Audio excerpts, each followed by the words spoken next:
Light photo play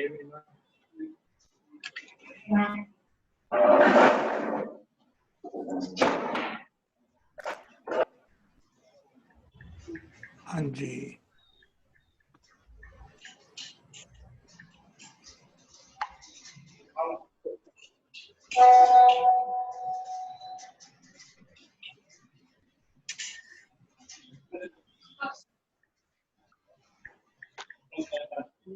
ठीक है। पिछली लाइट का ना रिफ्लेक्शन कर दी।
जो शुरू छोड़ गए ताही जो करो शुरू बोलने अभी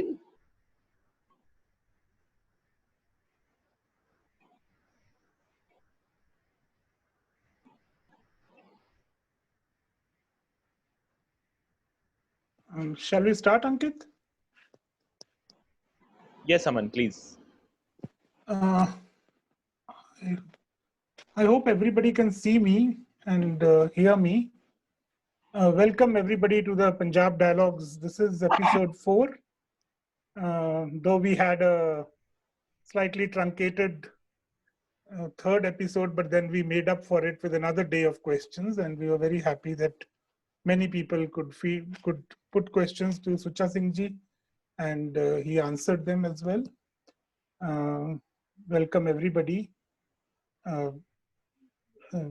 It is really my great fortune, मेरा सुभाग है कि मैं बीपी जी ਨੂੰ ਇੰਟਰੋਡਿਊਸ ਕਰ ਰਿਹਾ ਤੇ ਮੇਰਾ ਖਿਆਲ ਮੈਨੂੰ ਜ਼ਿਆਦਾ ਕੰਮ ਕਰਨ ਦੀ ਲੋੜ ਨਹੀਂ ਹੈਗੀ ਕਿਉਂਕਿ ਬੀਬੀ ਜੀ ਨੂੰ ਕੋਈ ਇੰਟਰੋਡਕਸ਼ਨ ਦੀ ਕੋਈ ਲੋੜ ਨਹੀਂ ਹੈਗੀ ਹੈ ਨਾ ਕਿਉਂਕਿ ਜਿੰਨੇ ਲੋਕ ਜੁੜੇ ਨੇ ਜਿੰਨੇ ਜਾਣਦੇ ਨੇ ਆਪਾਂ ਸਾਰੇ ਹੀ ਪਿੰਗਲਵਾੜਾ ਦੀਆਂ ਗੱਲਾਂ ਸੁਣਦੇ ਆਏ ਆ ਛੋਟੇ ਹੁੰਦਿਆਂ ਤੋਂ ਮੈਨੂੰ ਪਰਸਨਲੀ ਯਾਦ ਹੈ ਕਿ 70 ਦੇ ਦਸ਼ਕਾਂ 'ਚ 80 ਦੇ ਦਸ਼ਕਾਂ 'ਚ ਜਦੋਂ ਅਸੀਂ ਬੱਸਾਂ ਵਿੱਚ ਚੜ੍ਹਦੇ ਹੁੰਦੇ ਸੀਗੇ ਉਹਨਾਂ ਦਿਨਾਂ 'ਚ ਕਾਰਾਂ ਕੂਰਾਂ ਘੱਟ ਹੀ ਹੁੰਦੀਆਂ ਸੀਗੀਆਂ ਪੰਜਾਬ ਰੋਡਵੇਜ਼ ਦੀਆਂ ਬੱਸਾਂ ਸੀਗੀਆਂ ਤੇ ਹਮੇਸ਼ਾ ਕੋਈ ਨਾ ਕੋਈ ਬਾਈ ਆ ਜਾਂਦਾ ਸੀਗਾ ਬੱਸ ਵਿੱਚ ਥੋੜਾ ਜਿਹਾ ਦਾਨ ਲੈਣ ਵਾਸਤੇ ਤੇ ਮੈਂ ਕਈ ਵਾਰੀ ਆਪਣੇ ਫਾਦਰ ਸਾਹਿਬ ਨੂੰ ਪੁੱਛਦਾ ਹੁੰਦਾ ਸੀਗਾ ਕਿ ਇਹ ਕੌਣ ਲੋਕ ਨੇ ਤੇ ਉਹ ਕਹਿੰਦੇ ਸੀ ਇਹ ਬਹੁਤ ਚੰਗਾ ਕੰਮ ਕਰ ਰਹੇ ਨੇ ਇਹ ਇੱਥੇ ਦਾਨ ਦੇਣਾ ਬਹੁਤ ਜ਼ਰੂਰੀ ਹੈਗਾ ਤੇ ਉਹਨਾਂ ਦਿਨਾਂ 'ਚ ਮੇਰੇ ਘਰੇ ਤੁਹਾਨੂੰ ਪਤਾ ਹੀ ਹੈ ਸਾਰਿਆਂ ਨੂੰ ਮੈਂ ਤੁਹਾਨੂੰ ਐਡਰੈਸ ਪਹਿਲਾਂ ਵੀ ਕਰ ਚੁੱਕਿਆ ਸਾਡੀ ਆਪਣੀ ਪ੍ਰੋਬਲਮ ਸੀਗੀ ਮੇਰੇ ਮਾਤਾ ਜੀ ਬਿਮਾਰ ਸੀਗੇ ਤੇ ਪਤਾ ਨਹੀਂ ਬੀਬੀ ਜੀ ਨੂੰ ਯਾਦ ਹੋਊਗਾ ਕਿ ਨਹੀਂ 3 ਸਾਲ ਪਹਿਲਾਂ ਮੈਂ ਜਦੋਂ ਆਪਣੀ ਕਿਤਾਬ ਤੇ ਕੰਮ ਕਰ ਰਿਹਾ ਸੀਗਾ ਮੈਂ ਦੁਬਾਰਾ ਅੰਮ੍ਰਿਤਸਰ ਪਹੁੰਚਿਆ ਤੇ ਜਦੋਂ ਮੈਂ ਉਸ ਪਿੰਗਲਵਾੜੇ ਅੰਦਰ ਦਾਖਲ ਹੋਇਆ ਤੇ ਪਹਿਲਾਂ ਹੀ ਮੇਰੀ ਨਜ਼ਰ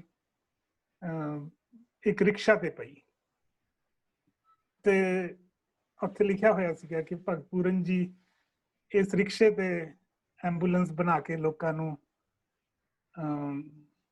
ਲੈ ਕੇ ਜਾਂਦੇ ਸੀਗੇ ਉਹਨਾਂ ਦੇ ਹੈਲਥ ਪ੍ਰਤੀ ਜਿਹੜੀਆਂ ਵੀ ਉਹਨਾਂ ਦੀਆਂ ਲੋੜਾਂ ਸੀਗੀਆਂ ਉਹਨਾਂ ਵਾਸਤੇ। It was a mobile ambulance. ਤੇ ਜਦੋਂ ਮੈਂ ਅੰਦਰ ਦਾਖਲ ਹੋਇਆ ਤੇ ਪਾਪਾ ਦੇ ਕਹਿਣ ਵਜੋਂ ਮੈਨੂੰ ਸੀਗਾ ਕਿ Pingalwara is mostly for the physically challenged people, for the destitute, for those who have been unfortunately rejected by their family and society.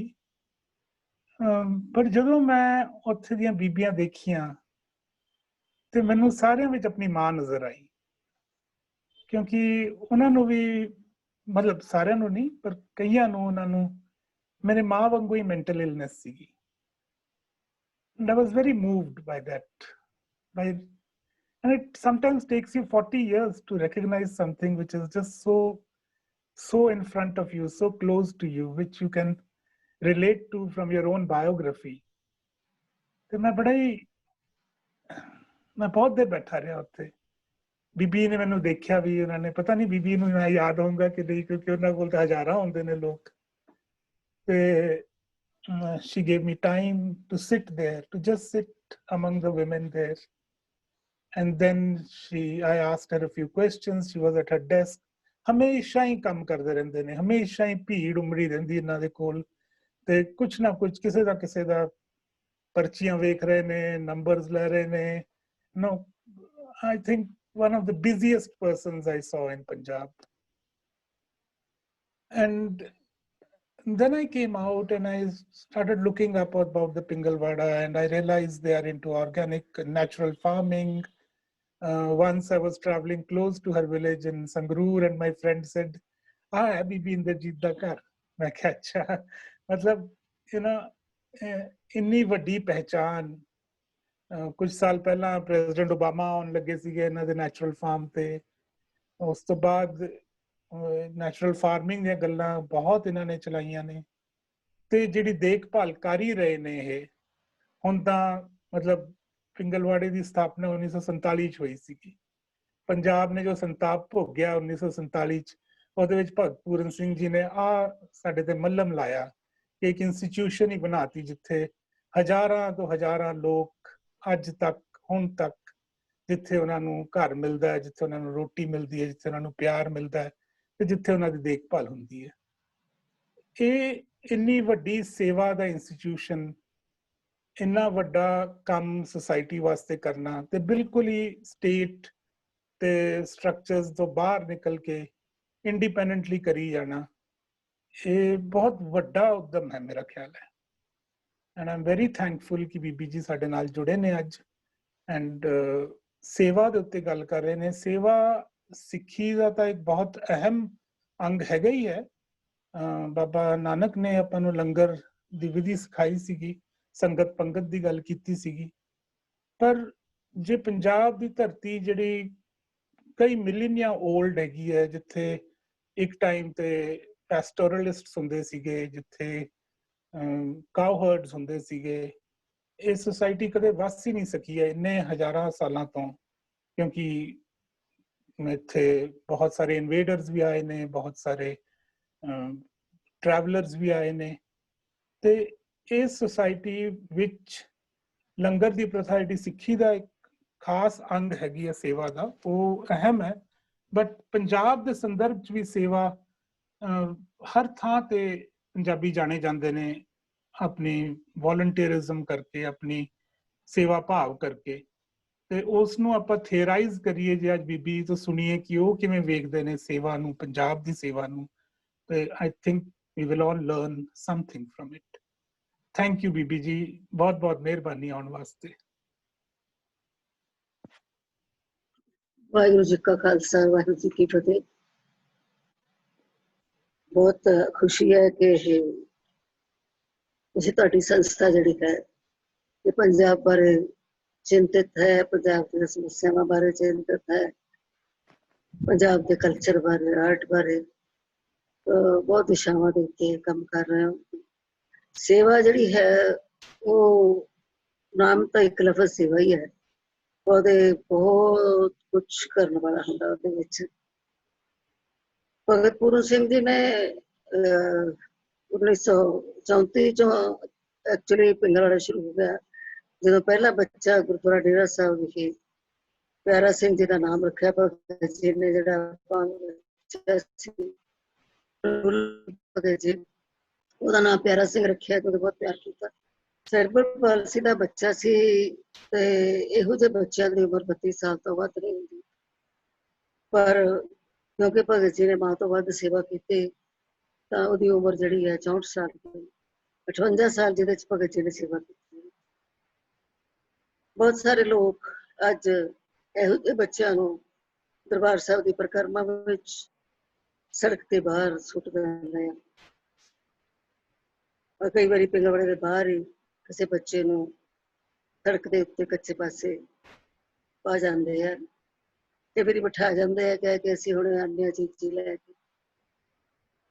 ਸਾਡੇ ਕੋਲ ਇੱਕ ਮੁੰਡਾ ਹੈ ਜਿਹੜਾ ਇੱਕ 20 ਸਾਲ ਹੋ ਗਏ ਸਾਡੇ ਕੋਲ ਰਹਿੰਦੇ ਨੂੰ, ਪਰ ਉਹ ਦੱਸਦਾ ਕਿ ਮੈਨੂੰ ਪਹਿਲਾਂ 3-4 ਵਾਰੀ ਲੈ ਕੇ ਆਏ ਮੇਰੇ ਮਾਂ-ਬਾਪ ਪਿੰਗਲਵਾੜੇ ਛੱਡਣ ਵਾਸਤੇ, ਪਰ ਕਿਉਂਕਿ ਅਸੀਂ ਪਿੰਗਲਵਾੜੇ ਨੇ ਇਹ ਰੂਲ ਬਣਾਇਆ ਕਿ ਅਸੀਂ ਸਿਰਫ ਲਵਾਰਸਾਂ ਨੂੰ ਦਾਖਲ ਕਰਦੇ ਹਾਂ, ਜਿਨ੍ਹਾਂ ਦੇ ਵਾਰਸ ਹੁੰਦੇ ਉਹਨਾਂ ਨੂੰ ਦਾਖਲ ਨਹੀਂ ਕਰਦੇ।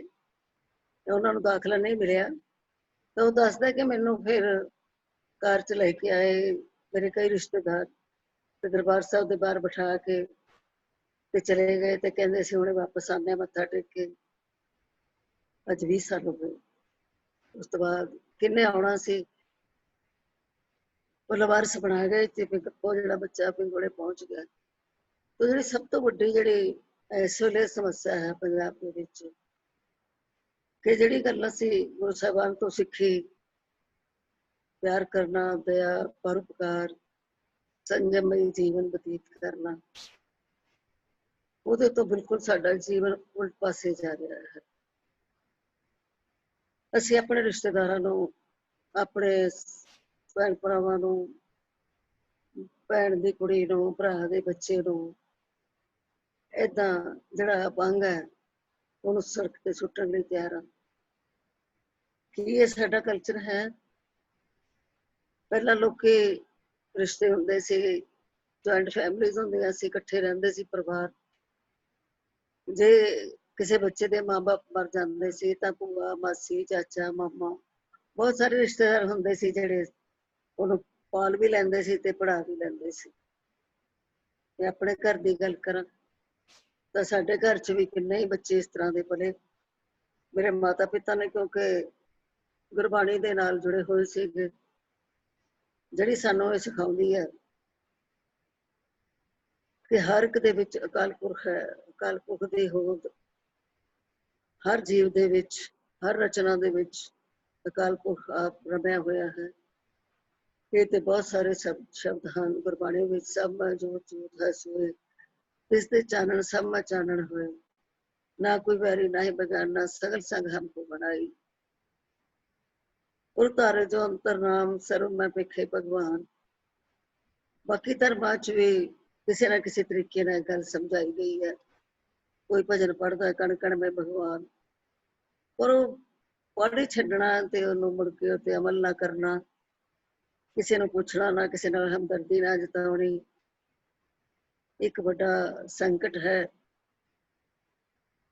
ਜੋ ਸਿੱਖਿਆ ਦਾ ਢੰਗ ਹੈ ਸਾਡੇ ਐਜੂਕੇਸ਼ਨ ਦੇ ਵਿੱਚ, ਨਾ ਮਾਂ ਬਾਪ ਕੋਲੋਂ ਇਹ ਸਿੱਖਿਆ ਮਿਲਦੀ ਹੈ ਕਿ ਅਸੀਂ ਸਾਂਝਾ ਟੱਬਰ ਹੁੰਦਾ ਤਾਂ ਦਾਦਾ ਦਾਦੀ ਨਾਲ ਸੇਵਾ ਕਰਨੀ, ਨਾਨਾ ਨਾਨੀ ਦੀ ਸੇਵਾ ਕਰਨੀ, ਉਹ ਸਾਨੂੰ ਆਪੇ ਹੀ ਆ ਜਾਂਦੀ ਸੀ, ਉਹਨੂੰ ਸਿਖਾਉਣਾ ਨਹੀਂ ਪੈਂਦਾ ਸੀ।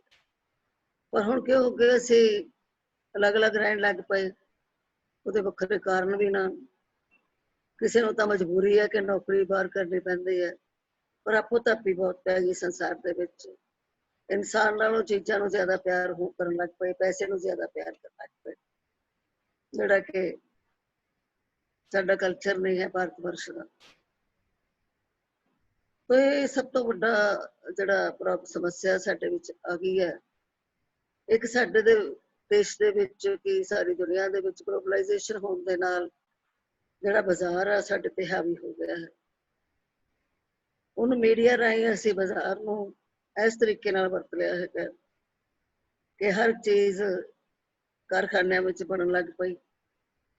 ਕਾਰਖਾਨਿਆਂ ਵਾਲੇ ਨੇ ਬਾਜ਼ਾਰ ਨੂੰ ਹਾਵੀ ਕਰ ਦਿੱਤਾ ਸਾਡੇ ਦਿਮਾਗਾਂ ਦੇ ਉੱਤੇ।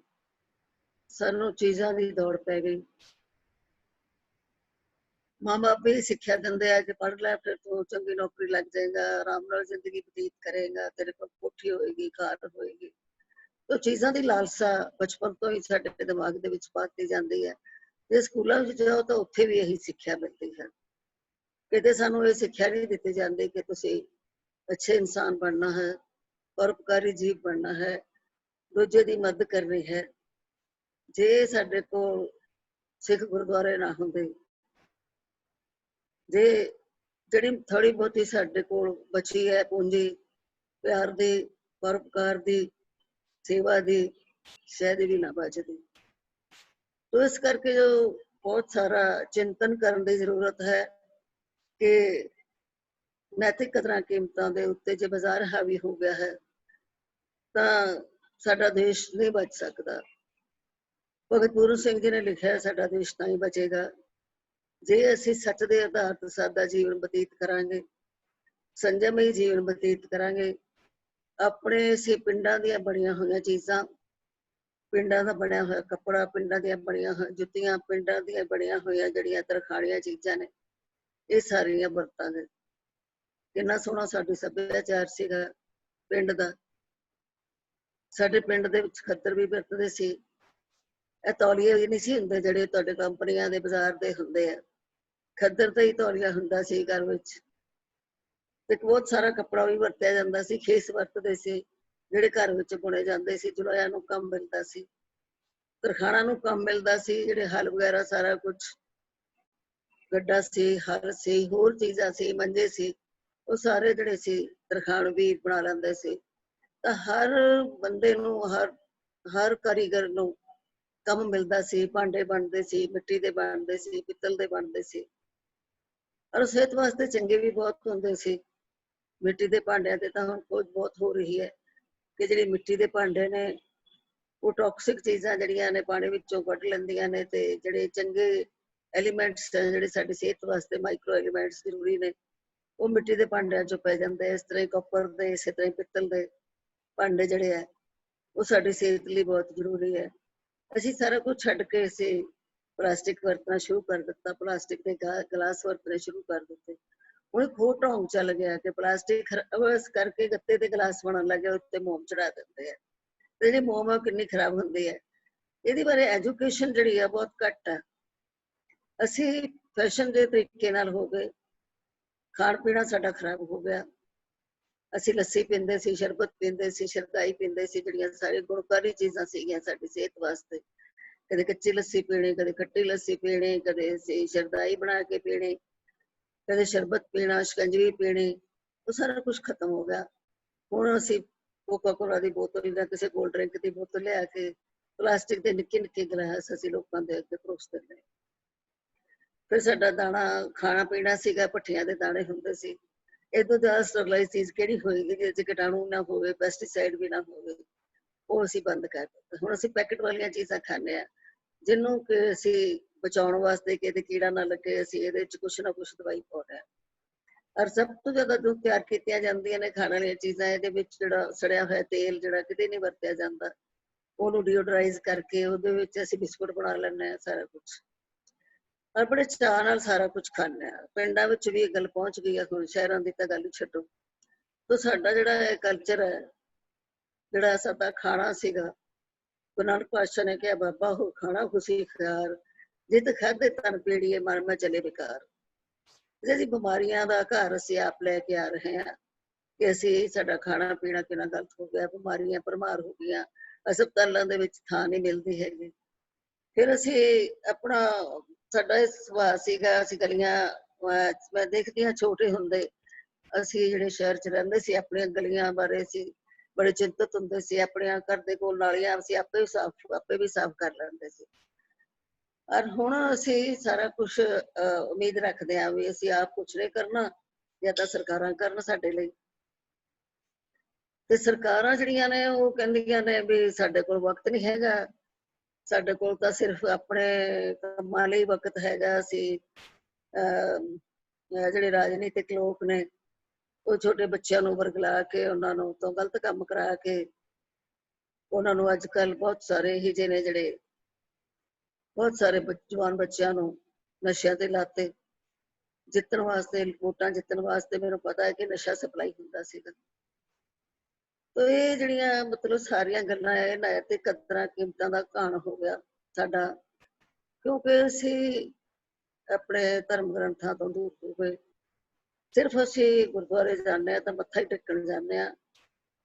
ਦਰਅਸਲ ਤਾਂ ਗੁਰੂ ਗ੍ਰੰਥ ਸਾਹਿਬ ਜਿਹੜਾ ਗਿਆਨ ਦਾ ਸੋਮਾ, ਸਾਨੂੰ ਗੁਰੂ ਅਰਜਨ ਪਾਤਸ਼ਾਹ ਨੇ ਸਾਡੇ ਤੇ ਬਹੁਤ ਕਿਰਪਾ ਕੀਤੀ ਕਿ ਇੰਨਾ ਵੱਡਾ ਗਿਆਨ ਦਾ ਸੋਮਾ ਸਾਨੂੰ ਬਖਸ਼ਿਆ ਹੈ। ਪਰ ਗਿਆਨ ਤਾਂ ਹੀ ਆਏਗਾ ਜੇ ਅਸੀਂ ਉਹਨਾਂ ਨੂੰ ਪੜਾਂਗੇ, ਜੇ ਉਹਨੂੰ ਪੜ੍ਹ ਕੇ ਵਿਚਾਰਾਂਗੇ, ਜੇ ਉਹਦੇ ਤੇ ਚੱਲਾਂਗੇ। ਜੇ ਅਸੀਂ ਪੜਾਂਗੇ ਹੀ ਨਹੀਂ, ਵਿਚਾਰਾਂਗੇ ਹੀ ਨਹੀਂ, ਤੇ ਉਹਦੇ ਤੇ ਚੱਲਾਂਗੇ ਕਿਵੇਂ? ਹੁਣ ਭਗਤ ਪੂਰਨ ਸਿੰਘ ਜੀ ਨੇ ਜਿਹੜੇ 24 ਸਾਲ ਗੁਰਦੁਆਰਾ ਡੇਰਾ ਸਾਹਿਬ ਬਿਤਾਏ, ਉਹਦੇ ਤੋਂ ਉਹਨਾਂ ਨੇ ਜੋ ਸਿੱਖਿਆ ਪ੍ਰਾਪਤ ਕੀਤੀ ਗੁਰਬਾਣੀ ਤੋਂ, ਜੋ ਉਹਨਾਂ ਦੇ ਹਿਰਦੇ 'ਚ ਵਸ ਗਈ, ਨਿਮਰਤਾ ਜਿਹੜੀ ਭਗਤ ਪੂਰਨ ਸਿੰਘ ਜੀ ਵਿੱਚ ਮੈਂ ਵੇਖੀ, ਉਹਨਾਂ ਦੀ ਗੁਰਬਾਣੀ ਦੀ ਦੇਣ ਹੈ। ਨੀਚਾ ਅੰਦਰ ਨੀਚ ਜਾਤ, ਨੀਚੀ ਹੋ ਅਤ ਨੀਚ, ਨਾਨਕ ਤਿਨ ਕੇ ਸੰਗ ਸਾਥ ਵੱਡਿਆ ਸਿਉ ਕਿਆ ਰੀਸ, ਜਿੱਥੇ ਨੀਚ ਸੰਭਾਲੀਆਂ ਤਿੱਥੇ ਨਦਰ ਤੇਰੀ ਬਖਸ਼ੀਸ਼। ਇਹ ਜੋ ਉਹਨਾਂ ਨੇ ਇਨਸਿਗਨੀਆ ਹੀ ਬਣਾਇਆ ਪਿੰਗਲਵਾੜੇ ਦਾ। ਔਰ ਫਿਰ ਜਿਹੜਾ ਗੁਰੂ ਨਾਨਕ ਪਾਤਸ਼ਾਹ ਦਾ ਸ਼ਬਦ ਹੈ, ਮੁੱਲ ਖਰੀਦੇ ਲਾਲਾ ਗੋਲਾ, ਮੇਰਾ ਨਾਮ ਸੁਭਾਗਾ, ਗੁਰ ਕੇ ਬਚਨੇ ਹਾਟ ਮਕਾਨਾ, ਜਿਤ ਲਾਇਆ ਤਿਤ ਲੱਗਾ। ਤੋ ਆਪਣੇ ਆਪ ਨੂੰ ਗੁਰੂ ਨਾਨਕ ਪਾਤਸ਼ਾਹ ਮੁੱਲ ਖਰੀਦਾ ਬੌਂਡਡ ਲੇਬਰ, ਕਾਲ ਪੁਰਖ ਦੀ ਬੌਂਡਡ ਲੇਬਰ ਉਹਨੇ ਆਪਣੇ ਆਪ ਨੂੰ ਆਖਿਆ। ਔਰ ਜਿੱਥੇ ਵੀ ਗਏ ਉੱਥੇ ਵੀ ਉਹਨਾਂ ਨੇ ਨਿਮਰਤਾ ਦੇ ਨਾਲ ਲੋਕਾਂ ਨੂੰ ਜਿੱਤਿਆ, ਪਿਆਰ ਨਾਲ ਜਿੱਤਿਆ, ਪਰਉਪਕਾਰ ਨਾਲ ਜਿੱਤਿਆ। ਇਹ ਚੀਜ਼ਾਂ ਅਸੀਂ ਸਿੱਖਣ ਦੀ ਕੋਸ਼ਿਸ਼ ਹੀ ਨਹੀਂ ਕਰਦੇ ਵੀ ਸਾਡੇ ਧਰਮ ਗ੍ਰੰਥਾਂ ਵਿੱਚ ਕੀ ਲਿਖਿਆ ਹੋਇਆ ਹੈ, ਉਹਦੇ ਤੇ ਅਸੀਂ ਚੱਲਣਾ ਹੈ, ਉਹਨੂੰ ਅਸੀਂ ਮਨ ਵਿੱਚ ਵਸਾਉਣਾ ਹੈ।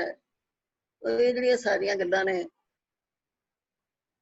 ਜਿਸ ਕਰਕੇ ਅਰੇ ਨੇ ਵੀ ਗੁਰੂ ਪਾਤਸ਼ਾਹ ਨੇ ਸਾਨੂੰ ਲਿਖ ਕੇ ਹੀ ਦਿੱਤਾ ਸਾਰਾ ਕੁਛ। ਉਹਨਾਂ ਨੇ ਤਾਂ ਆਪ ਹੀ ਕਮਾਇਆ ਸਾਰਾ ਕੁਛ। ਗੁਰੂ ਨਾਨਕ ਪਾਤਸ਼ਾਹ ਕਿਹੜਾ ਬਹੁਤ ਕਿਤਾਬ ਬਿਸਤਰੇ ਚੁੱਕ ਕੇ ਲੈ ਗਏ ਸੀ ਜਦੋਂ 4 ਉਦਾਸੀਆਂ ਤੇ ਗਏ ਸੀਗੇ। ਕਿੰਨੀ ਸੰਜਮਈ ਜ਼ਿੰਦਗੀ ਉਹਨਾਂ ਨੇ ਗੁਜ਼ਾਰੀ ਹੋਣੀ ਆ। ਕਹਿੰਦੇ ਕਿਤਾਬ ਸੀ ਉਹਨਾਂ ਕੋਲ ਇੱਕ, ਬਸ ਕਾਗਜ਼ ਤੇ ਕਲਮ ਸੀ, ਜਿਹਦੇ ਨਾਲ ਬਹੁਤ ਸਾਰੇ ਵਿਦਵਾਨਾਂ ਦਾ ਜਿਹੜੇ ਉਹਨਾਂ ਨੂੰ ਮਿਲਦੇ ਸੀ, ਉਹਨਾਂ ਦੀਆਂ ਲਿਖਤਾਂ ਲੈਂਦੇ ਸੀਗੇ, ਸੰਭਾਲਦੇ ਸੀਗੇ। ਔਰ ਕਿੱਥੇ ਨਾ ਉਹਨਾਂ ਨੇ ਆਪਣੇ ਖਾਣ ਪੀਣ ਦਾ ਫਿਕਰ ਕੀਤਾ, ਨਾ ਉਹਨਾਂ ਨੇ ਕੱਪੜਿਆਂ ਦਾ ਫਿਕਰ ਕੀਤਾ। ਉਹਨਾਂ ਨੇ ਸਵੇਰੇ ਉੱਠ ਕੇ ਕਹਿਣਾ ਵੀ ਚੱਲ ਮਰਦਾਨਿਆ ਉੱਠ ਜੋਤਾਂ ਜਗਾਈਏ। ਔਰ ਉਹਨਾਂ ਨੇ ਫਿਰ ਕਿੰਨੇ ਲੰਬੇ ਸਫ਼ਰ ਝਾਕ ਕੇ, ਗਰਮੀਆਂ ਸਰਦੀਆਂ ਝਾਕ ਕੇ, ਕਿੱਥੇ ਕਿੱਥੇ ਨਹੀਂ ਪਹੁੰਚ ਕੀਤੀ। ਛੋਟਾ ਜਿਹਾ ਕੰਮ ਨਹੀਂ ਸੀ ਇਹ। ਕਿੰਨੀ ਵਿਰੋਧਤਾ ਹੋਈ, ਕਿੰਨੀ ਵਿਰੋਧਤਾ ਦਾ ਪਿਆਰ ਨਾਲ ਤੇ ਸੰਜਮ ਦੇ ਨਾਲ ਮੁਕਾਬਲਾ ਕੀਤਾ। ਉਹ ਇਹ ਸਾਡੇ ਵਾਸਤੇ ਜਿਹੜੀ ਫਿਰ ਉਹਨਾਂ ਨੇ ਕੀਤੀ ਪ੍ਰਥਾ ਕਿੱਡੀ ਵੱਡੀ ਹੈ ਸਿੱਖੀ ਦੇ ਵਿੱਚ, ਕਿ ਹਰ ਗੁਰੂ ਸਾਹਿਬਾਨ ਨੂੰ ਸੇਵਾ ਵਿੱਚ ਲਾ ਕੇ ਉਹਨਾਂ ਦਾ ਇਮਤਿਹਾਨ ਹੁੰਦਾ ਸੀ ਕਿ ਵਾਕਈ ਗੁਰਗੱਦੀ ਦੇ ਕਾਬਿਲ ਹਨ ਕਿ ਨਹੀਂ। ਉੱਥੇ ਭਾਈ ਭਤੀਜਾਵਾਦ ਨਹੀਂ ਸੀ ਹੈਗਾ। ਗੁਰੂ ਅੰਗਦ ਪਾਤਸ਼ਾਹ ਦਾ ਪੂਰਾ ਇਮਤਿਹਾਨ ਹੋਇਆ। ਗੁਰੂ ਨਾਨਕ ਪਾਤਸ਼ਾਹ ਦੇ ਆਪਣੇ ਬੱਚੇ ਨਹੀਂ ਕਾਮਯਾਬ ਹੋ ਸਕੇ ਇਸ ਇਮਤਿਹਾਨ ਦੇ ਵਿੱਚ। ਗੁਰੂ ਅੰਗਦ ਦੇਵ ਜੀ ਕਾਮਯਾਬ ਹੋਏ। ਫਿਰ ਇੰਨੇ ਵਿਰੋਧ ਦੇ, ਜਦੋਂ ਕਿ ਜਾਤ ਪਾਤ ਦਾ ਇੰਨਾ ਜ਼ਿਆਦਾ ਸਾਡੇ ਤੇ ਪ੍ਰਭਾਵ ਸੀਗਾ, ਉਸ ਵਕਤ ਪੰਗਤ ਦੇ ਵਿੱਚ ਲੰਗਰ ਦੀ ਰੀਤ ਚਲਾਉਣੀ, ਕਿੰਨਾ ਵਿਰੋਧ ਚੱਲਿਆ ਹੋਣਾ ਸਾਡੇ ਗੁਰੂ ਸਾਹਿਬਾਨ ਨੇ। ਤਾਂ ਗੁਰੂ ਅਮਰਦਾਸ ਜੀ ਦੇ ਵੱਲ ਦੇਖ ਲਓ ਤਾਂ ਉਹਨਾਂ ਨੇ ਕਿੰਨੀ ਸੇਵਾ ਕੀਤੀ ਹੈ। ਪਹਿਲਾਂ ਤਾਂ ਉਹਨਾਂ ਨੇ 12 ਸਾਲ ਪਾਣੀ ਢੋਇਆ ਗੁਰੂ ਸਾਹਿਬ ਵਾਸਤੇ, ਗੁਰੂ ਅੰਗਦ ਦੇਵ ਜੀ ਵਾਸਤੇ। ਫਿਰ ਉਹਨਾਂ ਨੇ ਕੁਸ਼ਟ ਆਸ਼ਰਮ ਬਣਾਇਆ ਕੁਸ਼ਟ ਰੋਗੀਆਂ ਵਾਸਤੇ ਗੋਇੰਦਵਾਲ ਸਾਹਿਬ। ਗੁਰੂ ਰਾਮਦਾਸ ਜੀ ਨੇ ਵੀ ਬਹੁਤ ਸਰੋਵਰ ਬਣਾਇਆ, ਬਹੁਤ ਸੇਵਾ ਕੀਤੀ ਹੈ।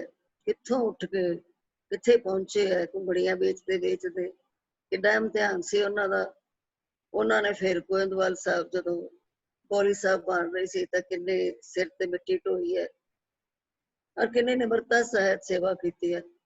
ਉਹ ਸਾਡੇ ਗੁਰੂ ਸਾਹਿਬਾਨ ਨੇ, ਸਾਰੇ ਗੁਰੂ ਸਾਹਿਬਾਨਾਂ ਨੇ ਤਕਰੀਬਨ ਸਾਨੂੰ, ਗੁਰੂ ਅਰਜਨ ਪਾਤਸ਼ਾਹ ਨੇ ਤਾਂ ਜਦੋਂ ਸੰਪਾਦਨਾ ਕਰਨੀ ਸੀ ਗੁਰੂ ਗ੍ਰੰਥ ਸਾਹਿਬ ਦੀ, ਤੇ ਕਿੰਨਾ ਵਿਰੋਧ ਚੱਲਿਆ, ਇੱਥੋਂ ਤੱਕ ਕਿ ਤੱਤੀਆਂ ਤਵੀਆਂ ਤੇ ਬੈਠਣਾ ਪਿਆ। ਤੋ ਗਿਆਨ ਦਾ ਜਿਹੜਾ ਸਮੁੰਦਰ ਸਾਨੂੰ ਦੇ ਕੇ ਗਏ ਹੈ, ਇਹ ਕਿੱਡੀ ਤਪੱਸਿਆ ਦਾ ਫਲ ਹੈ, ਇਹਦਾ ਅਸੀਂ ਅੰਦਾਜ਼ਾ ਨਹੀਂ ਲਾ ਸਕਦੇ। ਨਾ ਅਸੀਂ ਉਸ ਤੋਂ ਉਹਨਾਂ ਗਿਆਨ ਪ੍ਰਾਪਤ ਕਰਦੇ ਹਾਂ, ਨਮਸਕਾਰ ਜ਼ਰੂਰ ਕਰਦੇ ਹਾਂ, ਰੁਮਾਲੇ ਚੜਾ ਦਿੰਦੇ ਹਾਂ, ਸੈਂਟ ਛਿੜਕ ਦਿੰਦੇ ਹਾਂ, ਜਿਹੜੇ ਨਵੇਂ ਉਹ ਡਰਾਮਾ ਜਿਹਾ ਚੱਲਿਆ ਹੋਇਆ, ਸੋਨੇ ਦੇ ਗੁੰਬਦ ਬਣਾ ਦਿੰਦੇ ਹਾਂ। ਇਹ ਨਹੀਂ ਮੈਨੂੰ ਸਮਝ ਆਉਂਦੀ ਕਿ ਸਾਨੂੰ ਹਿੰਦੂ ਤੇ ਸਿੱਖਾਂ ਨੂੰ ਸੋਨਾ ਕਿਉਂ ਪਸੰਦ ਹੈਗਾ ਇੰਨਾ ਜ਼ਿਆਦਾ, ਅਸੀਂ ਸੋਨਾ ਕਿਉਂ ਚੜਾਉਣੇ ਆ। ਤਾਂ ਮੈਂ ਚਰਚ ਤੇ ਇਹ ਗੱਲ ਦੇਖੀ ਹੈ, ਤੇ ਨਾ ਹੀ ਮੈਂ ਆਪਣੇ ਮੁਸਲਮਾਨ ਵੀਰਾਂ ਦੇ ਇਬਾਦਤ ਦੀ ਥਾਂ ਦੇ ਉੱਤੇ ਕੋਈ ਸੋਨਾ ਚੜਿਆ ਕਦੇ ਵੇਖਿਆ। ਉਹਦਾ ਅਰਥ ਹੀ ਕੋਈ ਨਹੀਂ ਹੈਗਾ। ਜਦੋਂ ਕਿ ਤੁਸੀਂ 15 ਦੇ ਵਿੱਚ ਅਥਾਹ ਸੋਨਾ ਪਿਆ ਹੈਗਾ, ਦੇਸ਼ ਭੁੱਖਾ ਮਰ ਰਿਹਾ, ਤੇ ਗੁਰੂ ਪਾਤਸ਼ਾਹ ਨੇ ਤਾਂ ਵੰਡਣ ਦੀ ਸਾਨੂੰ ਜਾਚ ਸਿਖਾਈ ਹੈ, ਕਿਰਤ ਕਰੋ, ਨਾਮ ਜਪੋ, ਵੰਡ ਛਕੋ। ਔਰ 550 ਸਾਲਾ ਗੁਰੂ ਨਾਨਕ ਪਾਤਸ਼ਾਹ ਦਾ ਜਦੋਂ ਅਸੀਂ ਮਨਾਉਣਾ ਸੀਗਾ ਆਗਮਨ ਦਿਵਸ, ਤਾਂ ਮੇਰੇ ਮਨ ਵਿੱਚ ਖਿਆਲ ਆਇਆ ਵੀ ਆਪਾਂ ਕਿੱਦਾਂ ਮਨਾਇਆ ਜਾਵੇ। ਤਾਂ ਮੈਨੂੰ ਯਾਦ ਆਇਆ, ਭਾਈ ਲਾਲੋ ਜੀ ਯਾਦ ਆਏ ਕਿ ਗੁਰੂ ਨਾਨਕ ਪਾਤਸ਼ਾਹ ਨੇ ਕਿਵੇਂ ਮਲਕ ਭਾਗੋ ਨੂੰ ਛੱਡ ਕੇ ਭਾਈ ਲਾਲੋ ਦੇ ਘਰ ਰਹੇ, ਉਹਦੇ ਘਰ ਕੋਦਰੇ ਦੀਆਂ ਰੋਟੀਆਂ ਖਾਧੀਆਂ, ਸੁੱਕੀਆਂ, ਬਹੁਤ ਸਖਤ ਰੋਟੀਆਂ, ਉਹਦੇ ਵਿੱਚ ਹੀ ਆਨੰਦ ਆਇਆ ਉਹਨਾਂ ਨੂੰ, ਉਹਦੇ ਚੋਂ ਹੀ ਦੁੱਧ ਦੀ ਸਵਾਦ ਆਉਂਦਾ ਸੀਗਾ। ਇੱਕ ਸਾਨੂੰ ਦੱਸਣ ਵਾਸਤੇ, ਸਾਡੇ ਵਾਸਤੇ ਰਾਹ ਦਸੇਰਾ ਬਣਨ ਵਾਸਤੇ ਉਹਨਾਂ ਨੇ ਇਹ ਸਾਰੇ ਕੰਮ ਕੀਤੇ ਕਿ ਮਲਕ ਭਾਗੋ ਦੇ ਜਿਹੜੇ ਰਿਸ਼ਵਤ ਦੇ ਨਾਲ ਪੈਸੇ ਲਿਆਂਦੇ ਹੋਏ ਘਰ ਵਿੱਚ, ਉਹਦੇ ਨਾਲ ਜਿਹੜਾ ਭੋਜਨ ਬਣਦਾ ਉਹ ਲਹੂ ਦੇ ਬਰਾਬਰ ਹੈ, ਤੇ ਜਿਹੜਾ ਦੱਸਾਂ ਦੀ ਕਿਰਤ ਨਾਲ ਭੋਜਨ ਬਣਦਾ ਭਾਵੇਂ ਕੋਦਰੇ ਦੀਆਂ ਰੋਟੀਆਂ,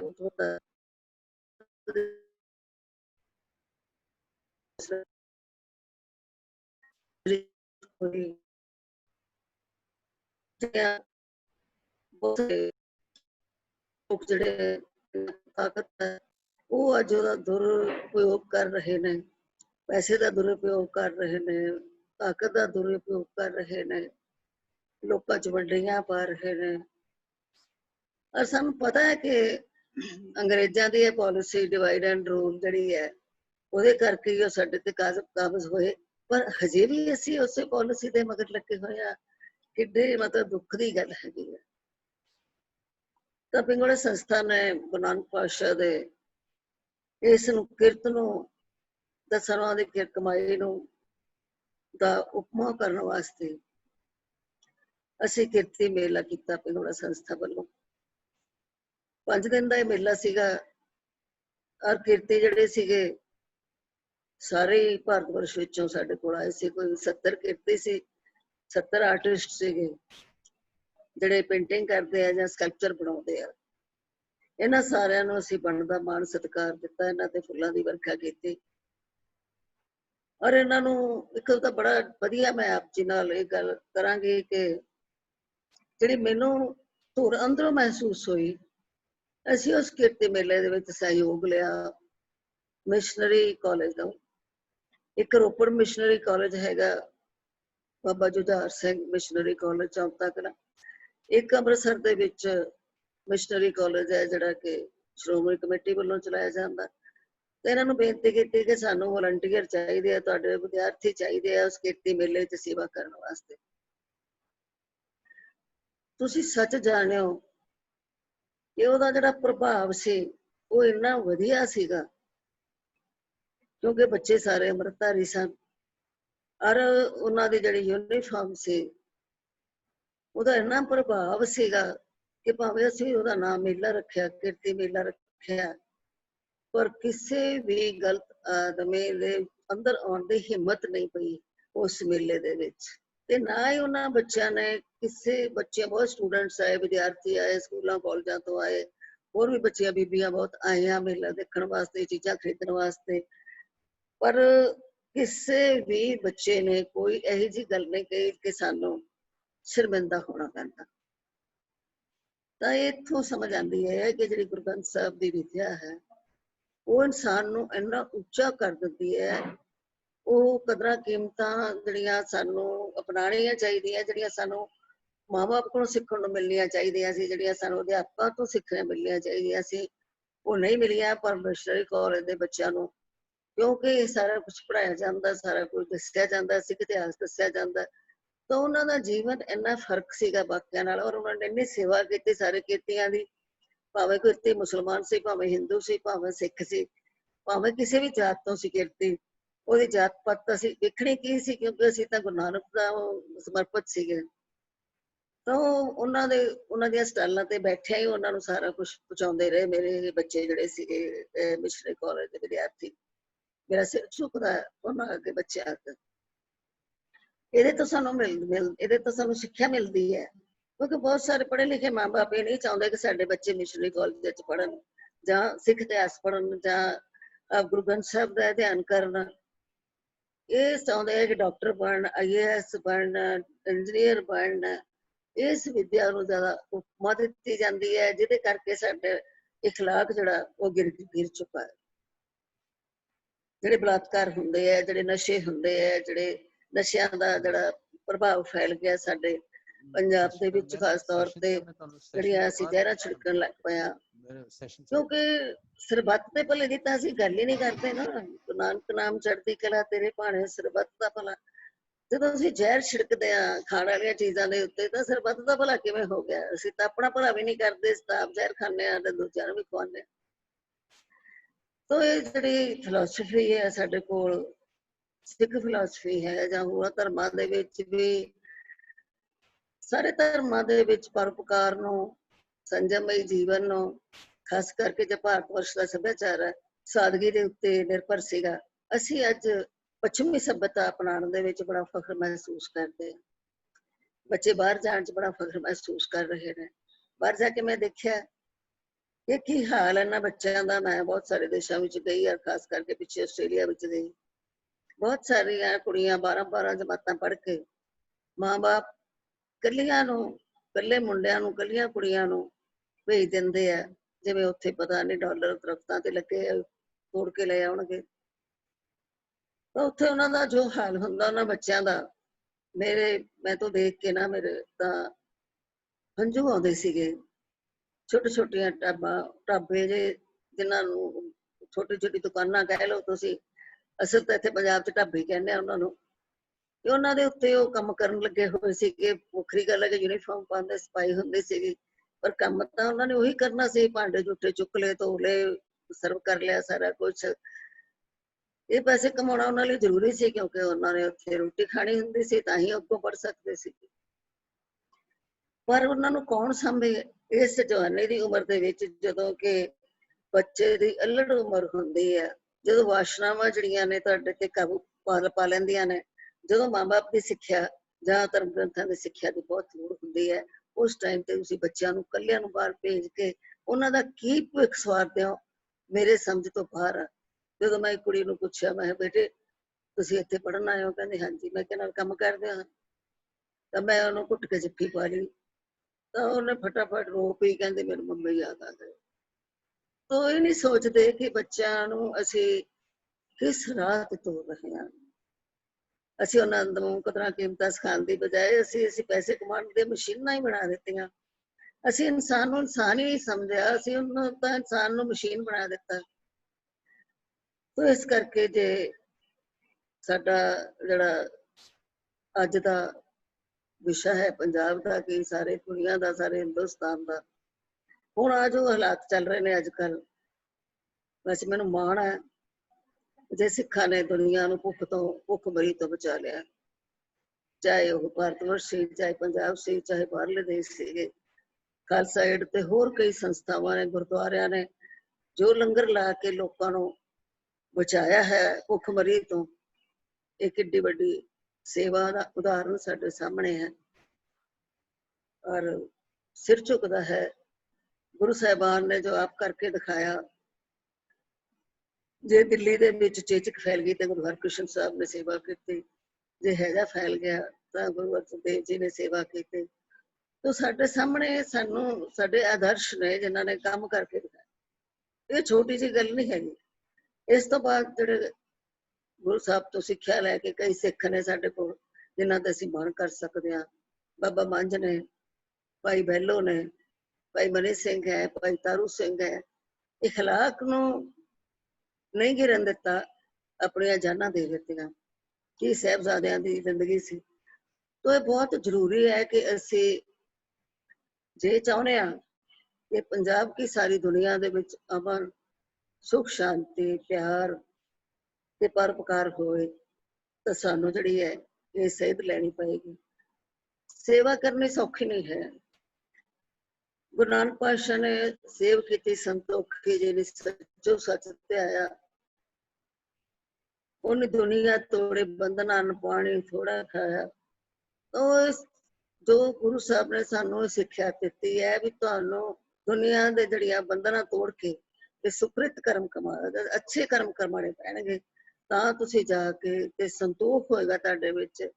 ਦੇ ਉਹੀ ਸਕਦਾ ਹੈ ਜਿਹੜਾ ਜਿਹਦੇ ਚ ਸੰਤੋਖ ਹੋਵੇ, ਜਿਹੜਾ ਜਿਹਦੇ ਚ ਆਪ ਹੀ ਸਬਰ ਸੰਤੋਖ ਨਹੀਂ, ਜਿਹੜਾ ਪਾਵਰ ਤੇ ਪੈਸੇ ਪਿੱਛੇ ਭੱਜਿਆ ਫਿਰਦਾ, ਉਹਨੇ ਕਿਸੇ ਨੂੰ ਕੀ ਦੇਣਾ ਹੈਗਾ। ਤੇ ਅੱਜ ਦੀ ਦੌਰ ਦੇ ਵਿੱਚ ਸਾਡੇ ਜਿਹੜੇ ਸੰਸਦ ਨੇਤਾ ਨੇ 2/3 ਜਿਹੜੇ ਨੇ ਉਹਨਾਂ ਦੀ ਬੈਕਗ੍ਰਾਉਂਡ ਜਿਹੜੀ ਹੈ ਉਹ ਠੀਕ ਨਹੀਂ ਹੈ। ਆਪਾਂ ਕਿਵੇਂ ਉਮੀਦ ਕਰ ਸਕਦੇ ਹਾਂ ਪਰਉਪਕਾਰ ਦੀ ਉਹਨਾਂ ਕੋਲੋਂ। ਤਾਂ ਇਸ ਕਰਕੇ ਬਹੁਤ ਚੇਤਨ ਹੋਣ ਦੀ ਜ਼ਰੂਰਤ ਹੈ, ਬੜਾ ਪੜ੍ਹਨ ਦੀ ਲੋੜ ਹੈ, ਬੜਾ ਸਮਝਦਾਰ ਹੋਣ ਦੀ ਲੋੜ ਹੈ। ਦੇਸ਼ ਕਿੱਥੇ ਜਾ ਰਿਹਾ ਹੈ, ਸਾਨੂੰ ਕਿਵੇਂ ਬਚਾਉਣਾ ਹੈ ਦੇਸ਼ ਨੂੰ। ਦੇਸ਼ ਪਿਆਰ ਇਹ ਨਹੀਂ ਹੈਗਾ। ਭਗਤ ਪੂਰਨ ਸਿੰਘ ਜੀ ਦੀਆਂ ਲਿਖਤਾਂ ਪੜ੍ਹੀਆਂ ਜਾਣਾ, ਮੈਂ ਇੱਕ ਦੋ ਤੁਹਾਡੇ ਨਾਲ ਸਾਂਝੀਆਂ ਕਰਾਂਗੀ। ਭਗਤ ਨੇ ਇੱਕ ਪਾਦਰੀ ਦੀ ਗੱਲ ਲਿਖੀ ਹੈ, ਕਿਉਂਕਿ ਚੰਗੇ ਬੰਦੇ ਤਾਂ ਕਿਸੇ ਵੀ ਧਰਮ ਵਿੱਚ ਹੁੰਦੇ ਆ, ਇਹ ਨਹੀਂ ਕੋਈ ਸਿੱਖ ਧਰਮ ਚ ਹੀ ਹੁੰਦੇ। ਤਾਂ ਵਿਕਟਰ ਹਿਊਗੋ ਇੱਕ ਪਾਦਰੀ ਸੀਗੇ, ਉਹ ਇੱਕ ਬੜੇ ਪਿੰਡ ਚ ਰਹਿੰਦੇ ਸੀ। ਉਹਨਾਂ ਦੇ ਘਰ ਕੋਈ ਮੁਸਾਫਰ ਆਇਆ, ਰਾਤ ਕੱਟੀ ਉਹਨੇ। ਉਹ ਜਾਂਦਾ ਹੋਇਆ ਉਹਨਾਂ ਦੀਆਂ ਚੀਜ਼ਾਂ ਚੋਰੀ ਕਰਕੇ ਲੈ ਗਿਆ। ਅੱਗੇ ਜਾ ਕੇ ਫੜਿਆ ਗਿਆ, ਪੁਲਿਸ ਨੇ ਫੜ ਲਿਆ ਉਹਨੂੰ ਤੇ ਉਹ ਮੰਨ ਗਿਆ ਕਿ ਹਾਂ ਮੈਂ ਚੀਜ਼ਾਂ ਚੋਰੀ ਕੀਤੀਆਂ ਨੇ। ਵਿਕਟਰ ਹਿਊਗੋ ਨੂੰ ਬੁਲਾਇਆ ਗਿਆ ਤੇ ਉਹਨੂੰ ਪੁੱਛਿਆ ਗਿਆ ਵੀ ਤੂੰ ਆਪਣੀਆਂ ਚੀਜ਼ਾਂ ਦੀ ਸ਼ਨਾਖਤ ਕਰ ਲੈ, ਇਸ ਬੰਦੇ ਨੇ ਤੇਰੀਆਂ ਚੀਜ਼ਾਂ ਚੋਰੀ ਕੀਤੀਆਂ ਨੇ। ਤਾਂ ਵਿਕਟਰ ਹਿਊਗੋ ਕਹਿਣ ਲੱਗੇ ਕਿ ਨਹੀਂ ਜੀ, ਇਹ ਤਾਂ ਝੂਠ ਬੋਲਦਾ ਹੈ, ਇਹਨੇ ਚੋਰੀ ਨਹੀਂ ਕੀਤੀਆਂ, ਚੀਜ਼ਾਂ ਤਾਂ ਮੈਨੂੰ ਆਪ ਦਿੱਤੀਆਂ ਨੇ। ਤਾਂ ਫॉरगिवनेस ਜਿਹੜੀ ਹੈ, ਮਾਫ ਕਰ ਦੇਣਾ, ਉਹ ਸਭ ਤੋਂ ਵੱਡੀ ਸਜ਼ਾ ਹੈਗੀ ਹੈ, ਜਾਂ ਬੰਦੇ ਨੂੰ ਸੁਧਾਰਨ ਵਿੱਚ ਬੜਾ ਸਹਿਯੋਗ ਦਿੰਦੀ ਹੈ। ਇਸੇ ਤਰ੍ਹਾਂ ਇੱਕ ਹੋਰ ਕਹਾਣੀ ਆਪ ਦੇ ਨਾਲ ਸਾਂਝੀ ਕਰਾਂਗੇ। ਤਾਂ ਭਗਤ ਜੀ ਨੇ ਤਾਂ ਬਹੁਤ ਸਾਰੀਆਂ ਲਿਖਤਾਂ ਸਾਨੂੰ ਦਿੱਤੀਆਂ ਨੇ ਜਿਹਦੇ ਤੋਂ ਅਸੀਂ ਆਪਣਾ ਜੀਵਨ ਵਧੀਆ ਬਣਾ ਸਕਦੇ ਹਾਂ। ਇੱਕ ਹੋਰ ਸੀ ਇਸੇ ਤਰ੍ਹਾਂ ਇੱਕ ਬਹੁਤ ਫਕੀਰ ਸਨ, ਉਹ ਬਹੁਤ ਉਹਨਾਂ ਦੀ ਇੱਜ਼ਤ ਸੀ ਸਾਰੇ ਆਪਣੇ ਇਲਾਕੇ ਦੇ ਵਿੱਚ, ਮੁਲਕ ਦੇ ਵਿੱਚ। ਉਹ ਰਾਜੇ ਨੂੰ, ਉੱਥੋਂ ਦੇ ਰਾਜੇ ਨੂੰ ਈਰਖਾ ਹੋ ਗਈ ਕਿ ਇਹਦੀ ਇੱਜ਼ਤ ਜ਼ਿਆਦਾ ਤੇ ਮੈਨੂੰ ਤਾਂ ਕੋਈ ਪੁੱਛਦਾ ਹੀ ਨਹੀਂ ਹੈਗਾ। ਉਹਦੇ ਮਨ ਦੇ ਵਿੱਚ ਨਫ਼ਰਤ ਆ ਗਈ ਉਹਦੇ ਲਈ। ਉਹਨੇ ਸੋਚਿਆ ਵੀ ਕੀ ਕਰਾਂ ਮੈਂ। ਤਾਂ ਉਸਨੇ ਇੱਕ ਬੰਦਾ ਭੇਜ ਦਿੱਤਾ ਕਿ ਇਹਨੂੰ ਮਾਰ ਹੀ ਦਿੰਦੇ ਆ, ਇਹਨੂੰ, ਇਹਦੀ ਇੱਜ਼ਤ ਜ਼ਿਆਦਾ ਹੈਗੀ ਹੈ। ਇੱਕ ਬੰਦਾ ਹਾਇਰ ਕਰ ਲਿਆ ਕਿ ਵੀ ਤੂੰ ਇਹਨੂੰ ਮਾਰਿਆ ਜਾ ਕੇ। ਉਹ ਬੰਦਾ ਪਹੁੰਚਦਾ ਪਹੁੰਚ ਗਿਆ ਇੱਕ ਪਿੰਡ ਦੇ ਵਿੱਚ, ਪਰ ਉਹਨੂੰ ਇਹ ਨਹੀਂ ਸੀ ਪਤਾ ਵੀ ਉਹੀ ਪਿੰਡ ਹੈ ਇਹ।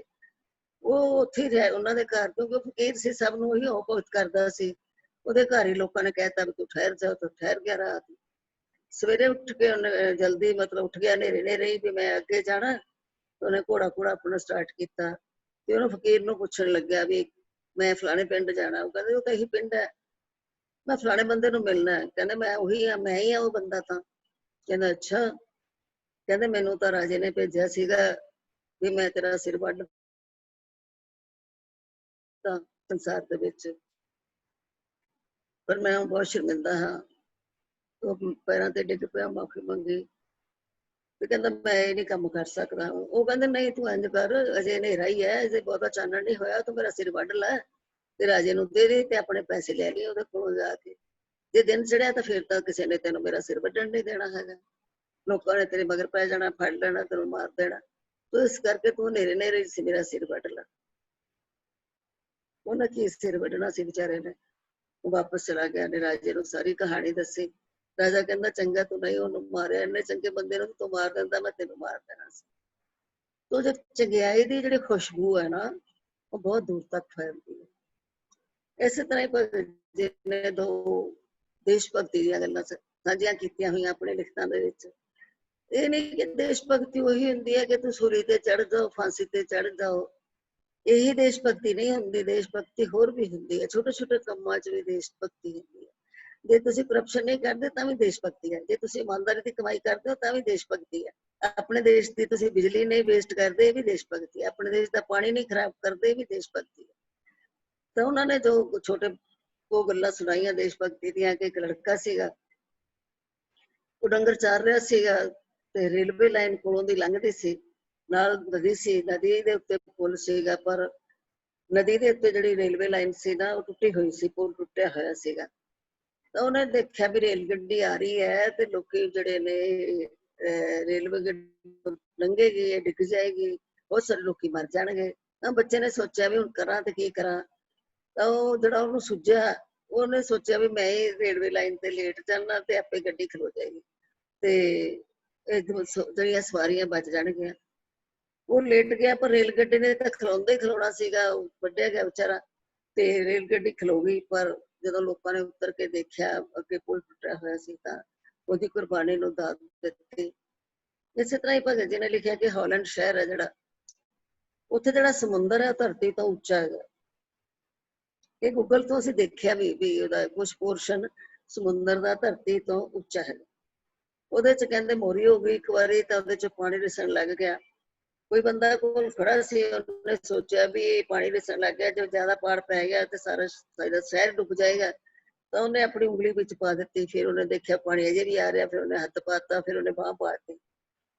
ਸਾਰਾ ਰਸਤਾ ਸਾਰੀ ਰਾਤ ਉਹ ਉੱਥੇ ਬਾਂਹ ਪਾ ਕੇ ਖੜਾ ਰਿਹਾ। ਸਰਦੀ ਬਹੁਤ ਸੀ, ਆਕੜ ਗਿਆ, ਸਵੇਰ ਨੂੰ ਉਹਦੀ ਡੈਥ ਹੋ ਗਈ, ਪਰ ਉਹਨੇ ਦੇਸ਼ ਬਚਾ ਰਿਹਾ। ਤੇ ਇਹ ਜਿਹੜੀ ਦੇਸ਼ ਭਗਤੀ ਹੈ ਨਾ, ਇਹ ਬਹੁਤ, ਜੇ ਤੁਸੀਂ ਬੱਚਿਆਂ ਨੂੰ ਇਹੋ ਜਿਹੀਆਂ ਗੱਲਾਂ ਸੁਣਾਓਗੇ, ਇਹ ਜਿਹਾ ਸਿੱਖਿਆ ਦੇਵੋਗੇ ਤਾਂ ਭਗਤ ਪੂਰਨ ਸਿੰਘ ਜੀ ਨੇ ਤਾਂ ਜਿੱਥੇ ਜਿੱਥੇ ਕਿਸੇ ਨੇ ਸੇਵਾ ਕੀਤੀ ਹੈ ਉਹਨਾਂ ਬਾਰੇ ਲਿਖਿਆ। ਜੇਨ ਐਡਮਜ਼ ਨੇ ਲਿਖਿਆ, ਜੇਨ ਐਡਮਜ਼ ਅਮਰੀਕਾ 'ਚ ਸੀਗੀ, ਜਦੋਂ ਅਮਰੀਕਾ ਨਵਾਂ ਨਵਾਂ ਵਸਿਆ, ਉੱਥੇ ਰਿਫਿਊਜੀ ਆਏ, ਉਹ ਬੜੇ ਦੁਖੀ ਸੀਗੇ। ਉੱਥੇ ਉਹਨਾਂ ਦੀਆਂ ਬੀਬੀਆਂ ਤੇ ਬੱਚਿਆਂ ਦੇ ਰਾਈਟਸ ਵਾਸਤੇ ਲੜੀ। ਬਸ she was known as the most dangerous woman of America, ਕਿਉਂਕਿ ਉਹ ਹੱਕਾਂ ਲਈ ਲੜਦੇ ਸੀ। ਬਾਅਦ ਵਿੱਚ ਵਰਲਡ ਵਾਰ ਛਿੜ ਗਈ, ਉਹਨੇ ਫਿਰ ਪੀਸ ਲਈ ਕੰਮ ਕੀਤਾ। ਬਾਅਦ ਵਿੱਚ ਉਹਨੂੰ ਨੋਬਲ ਪੀਸ ਪ੍ਰਾਈਜ਼ ਦਿੱਤਾ, ਜਦੋਂ ਬਿਮਾਰ ਸੀ ਲੈਣ ਨਹੀਂ ਜਾ ਸਕੀ।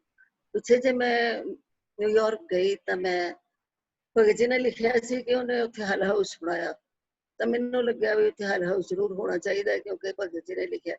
ਤਾਂ ਮੈਂ ਜਦੋਂ ਉੱਥੇ ਲੱਭਿਆ ਤਾਂ ਹਲ ਹਾਊਸ ਮਿਊਜ਼ੀਅਮ ਬਣ ਚੁੱਕਾ ਸੀਗਾ।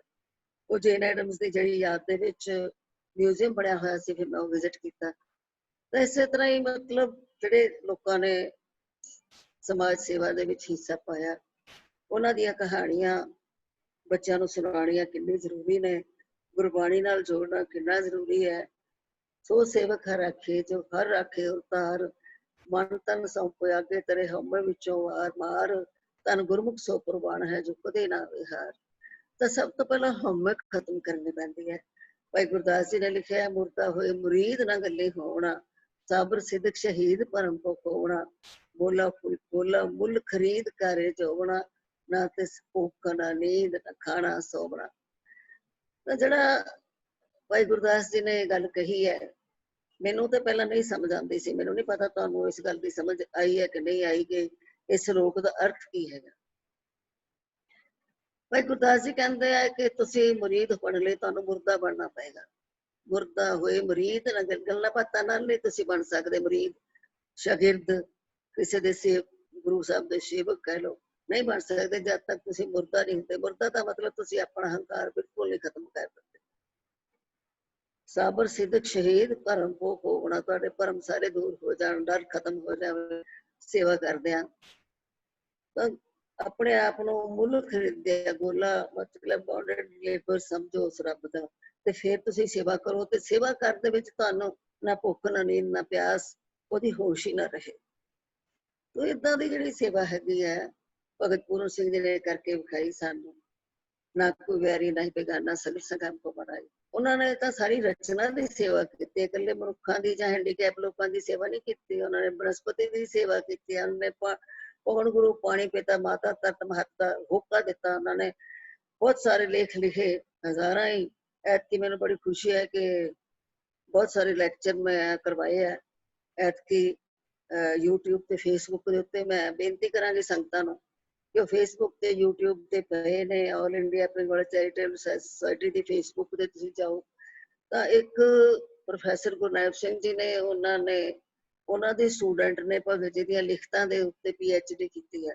ਕਿਉਂਕਿ ਲੋਕ ਇਹ ਸਮਝਦੇ ਕਿ ਭਗਤ ਜੀ ਇੱਕ ਸੇਵਾਦਾਰ ਸੀਗੇ, ਹੈਂਡੀਕੈਪ ਦੀ ਸੇਵਾ ਕੀਤੀ, ਕਿੱਡੇ ਵੱਡੇ ਲਿਖਾਰੀ ਸੀ। ਇਹ ਨਹੀਂ ਪਤਾ ਕਿੰਨੇ ਵੱਡੇ ਕਿੰਨੇ ਪੜ੍ਹਦੇ ਸੀ, ਕਿੰਨੇ ਉਹਨਾਂ ਨੇ ਫਿਲਾਸਫਰ ਪੜ੍ਹ ਦਿੱਤੇ। ਡਾਕਟਰ ਐਲਬਰਟ ਸਵਿਟਜ਼ਰ ਪੜ੍ਹ ਦਿੱਤਾ।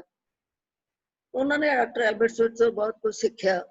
ਤੇ ਇਸੇ ਤਰ੍ਹਾਂ ਹੀ ਬਹੁਤ ਸਾਰੀਆਂ ਗੱਲਾਂ ਨੇ ਜਿਹੜੀਆਂ ਕਿ ਮੈਂ ਸਾਰੀਆਂ ਨਹੀਂ ਬਿਆਨ ਕਰ ਸਕਦੀ ਇੰਨੇ ਥੋੜੇ ਸਮੇਂ ਦੇ ਵਿੱਚ। ਪਰ ਮੈਂ ਇਹ ਬੇਨਤੀ ਜ਼ਰੂਰ ਕਰਾਂਗੀ ਕਿ ਇੱਕ ਤਾਂ ਤੁਸੀਂ ਸਾਰੇ ਲੈਕਚਰ ਜ਼ਰੂਰ ਸੁਣੋ, ਕਿਉਂਕਿ ਜਿਹੜੇ ਲੈਕਚਰ ਨੇ ਸਾਰੇ ਵਿਦਵਾਨਾਂ ਦੇ ਨੇ ਔਰ ਉਹਨਾਂ ਨੇ ਵੱਖਰੇ ਵੱਖਰੇ ਵਿਸ਼ਿਆਂ ਦੇ ਉੱਤੇ ਗੱਲ ਕੀਤੀ ਹੈ। ਭਗਤ ਜੀ ਤੁਰੰਦੇਸ਼, ਭਗਤ ਜੀ ਐਜ਼ ਏ ਲਿਖਾਰੀ, ਭਗਤ ਜੀ ਐਜ਼ ਏ ਪਰਉਪਕਾਰੀ।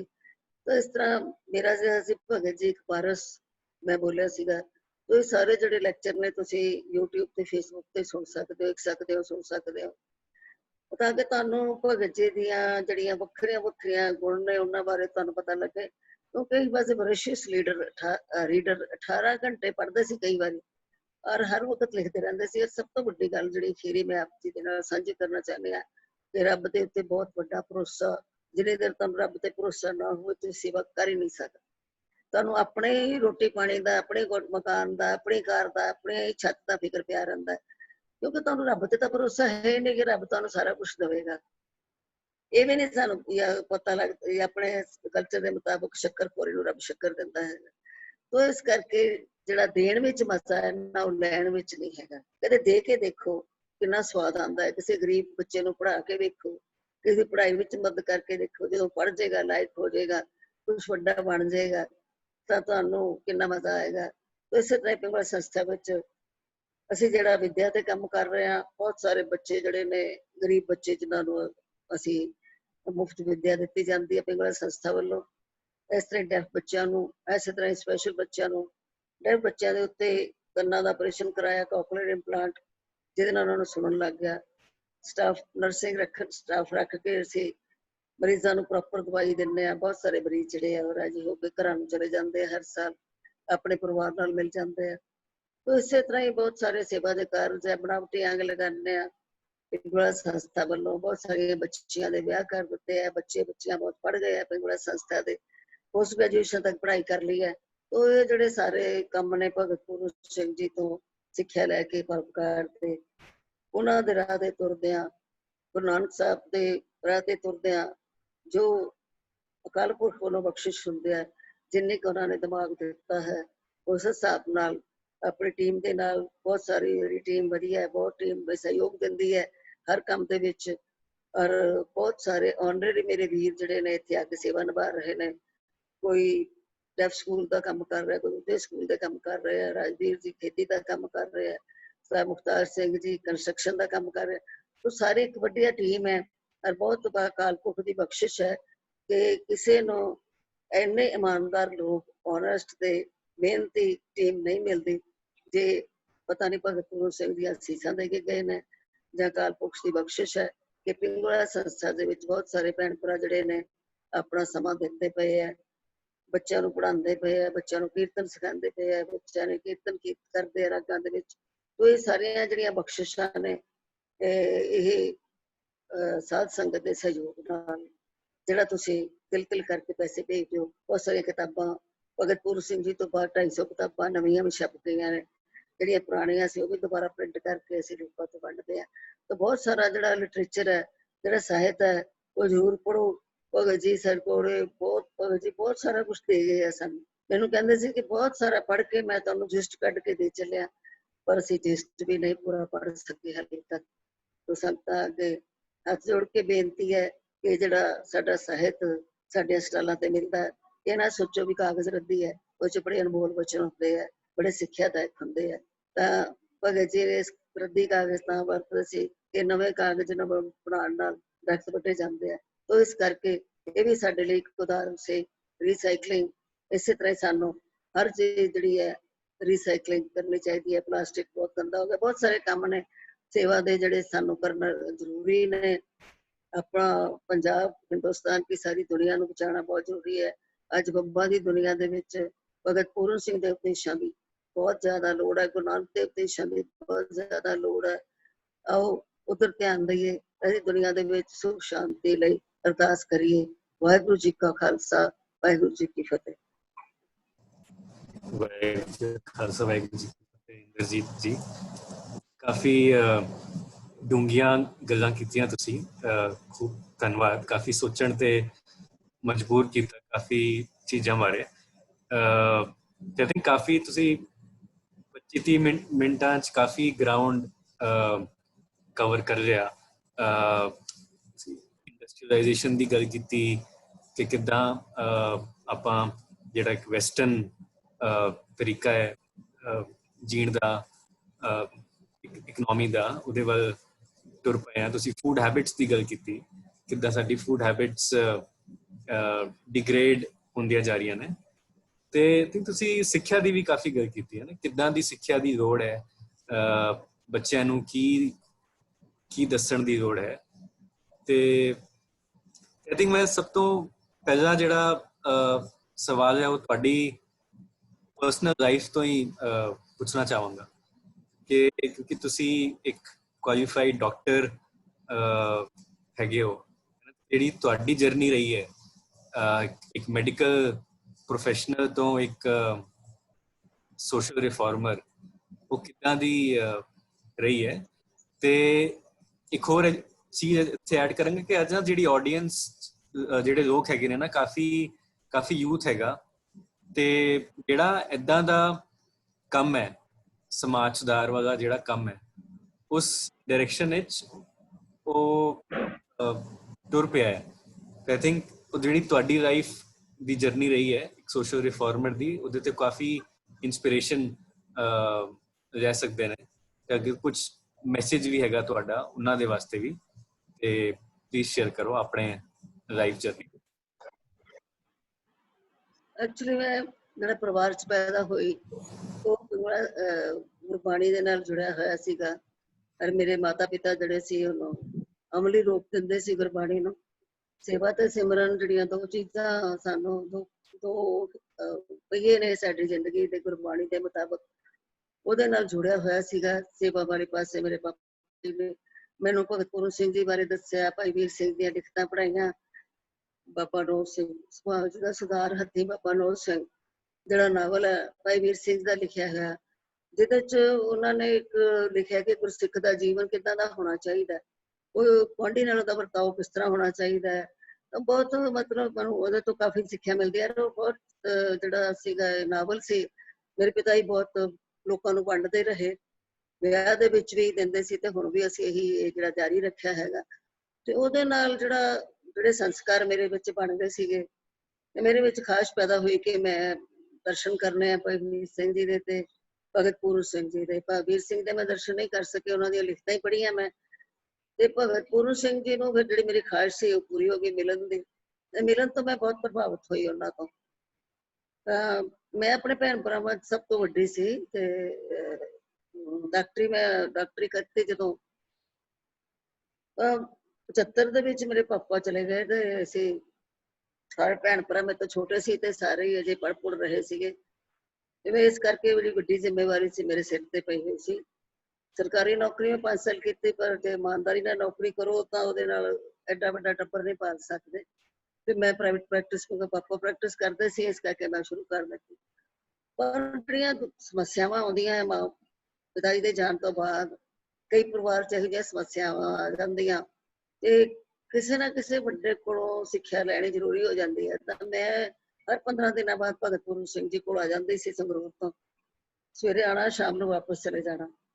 ਤੇ ਭਗਤ ਜੀ ਨੇ ਮੇਰੇ ਤੇ ਬਹੁਤ ਸਾਰਾ ਟਾਈਮ ਲਾਇਆ। ਫਿਰ ਉਹ ਜਿਹੜੀਆਂ ਜ਼ਿੰਮੇਵਾਰੀਆਂ ਸੀਗੀਆਂ ਉਹ ਪਹਿਲਾਂ ਉਹ ਨਿਭਾਈਆਂ ਪੂਰੀਆਂ।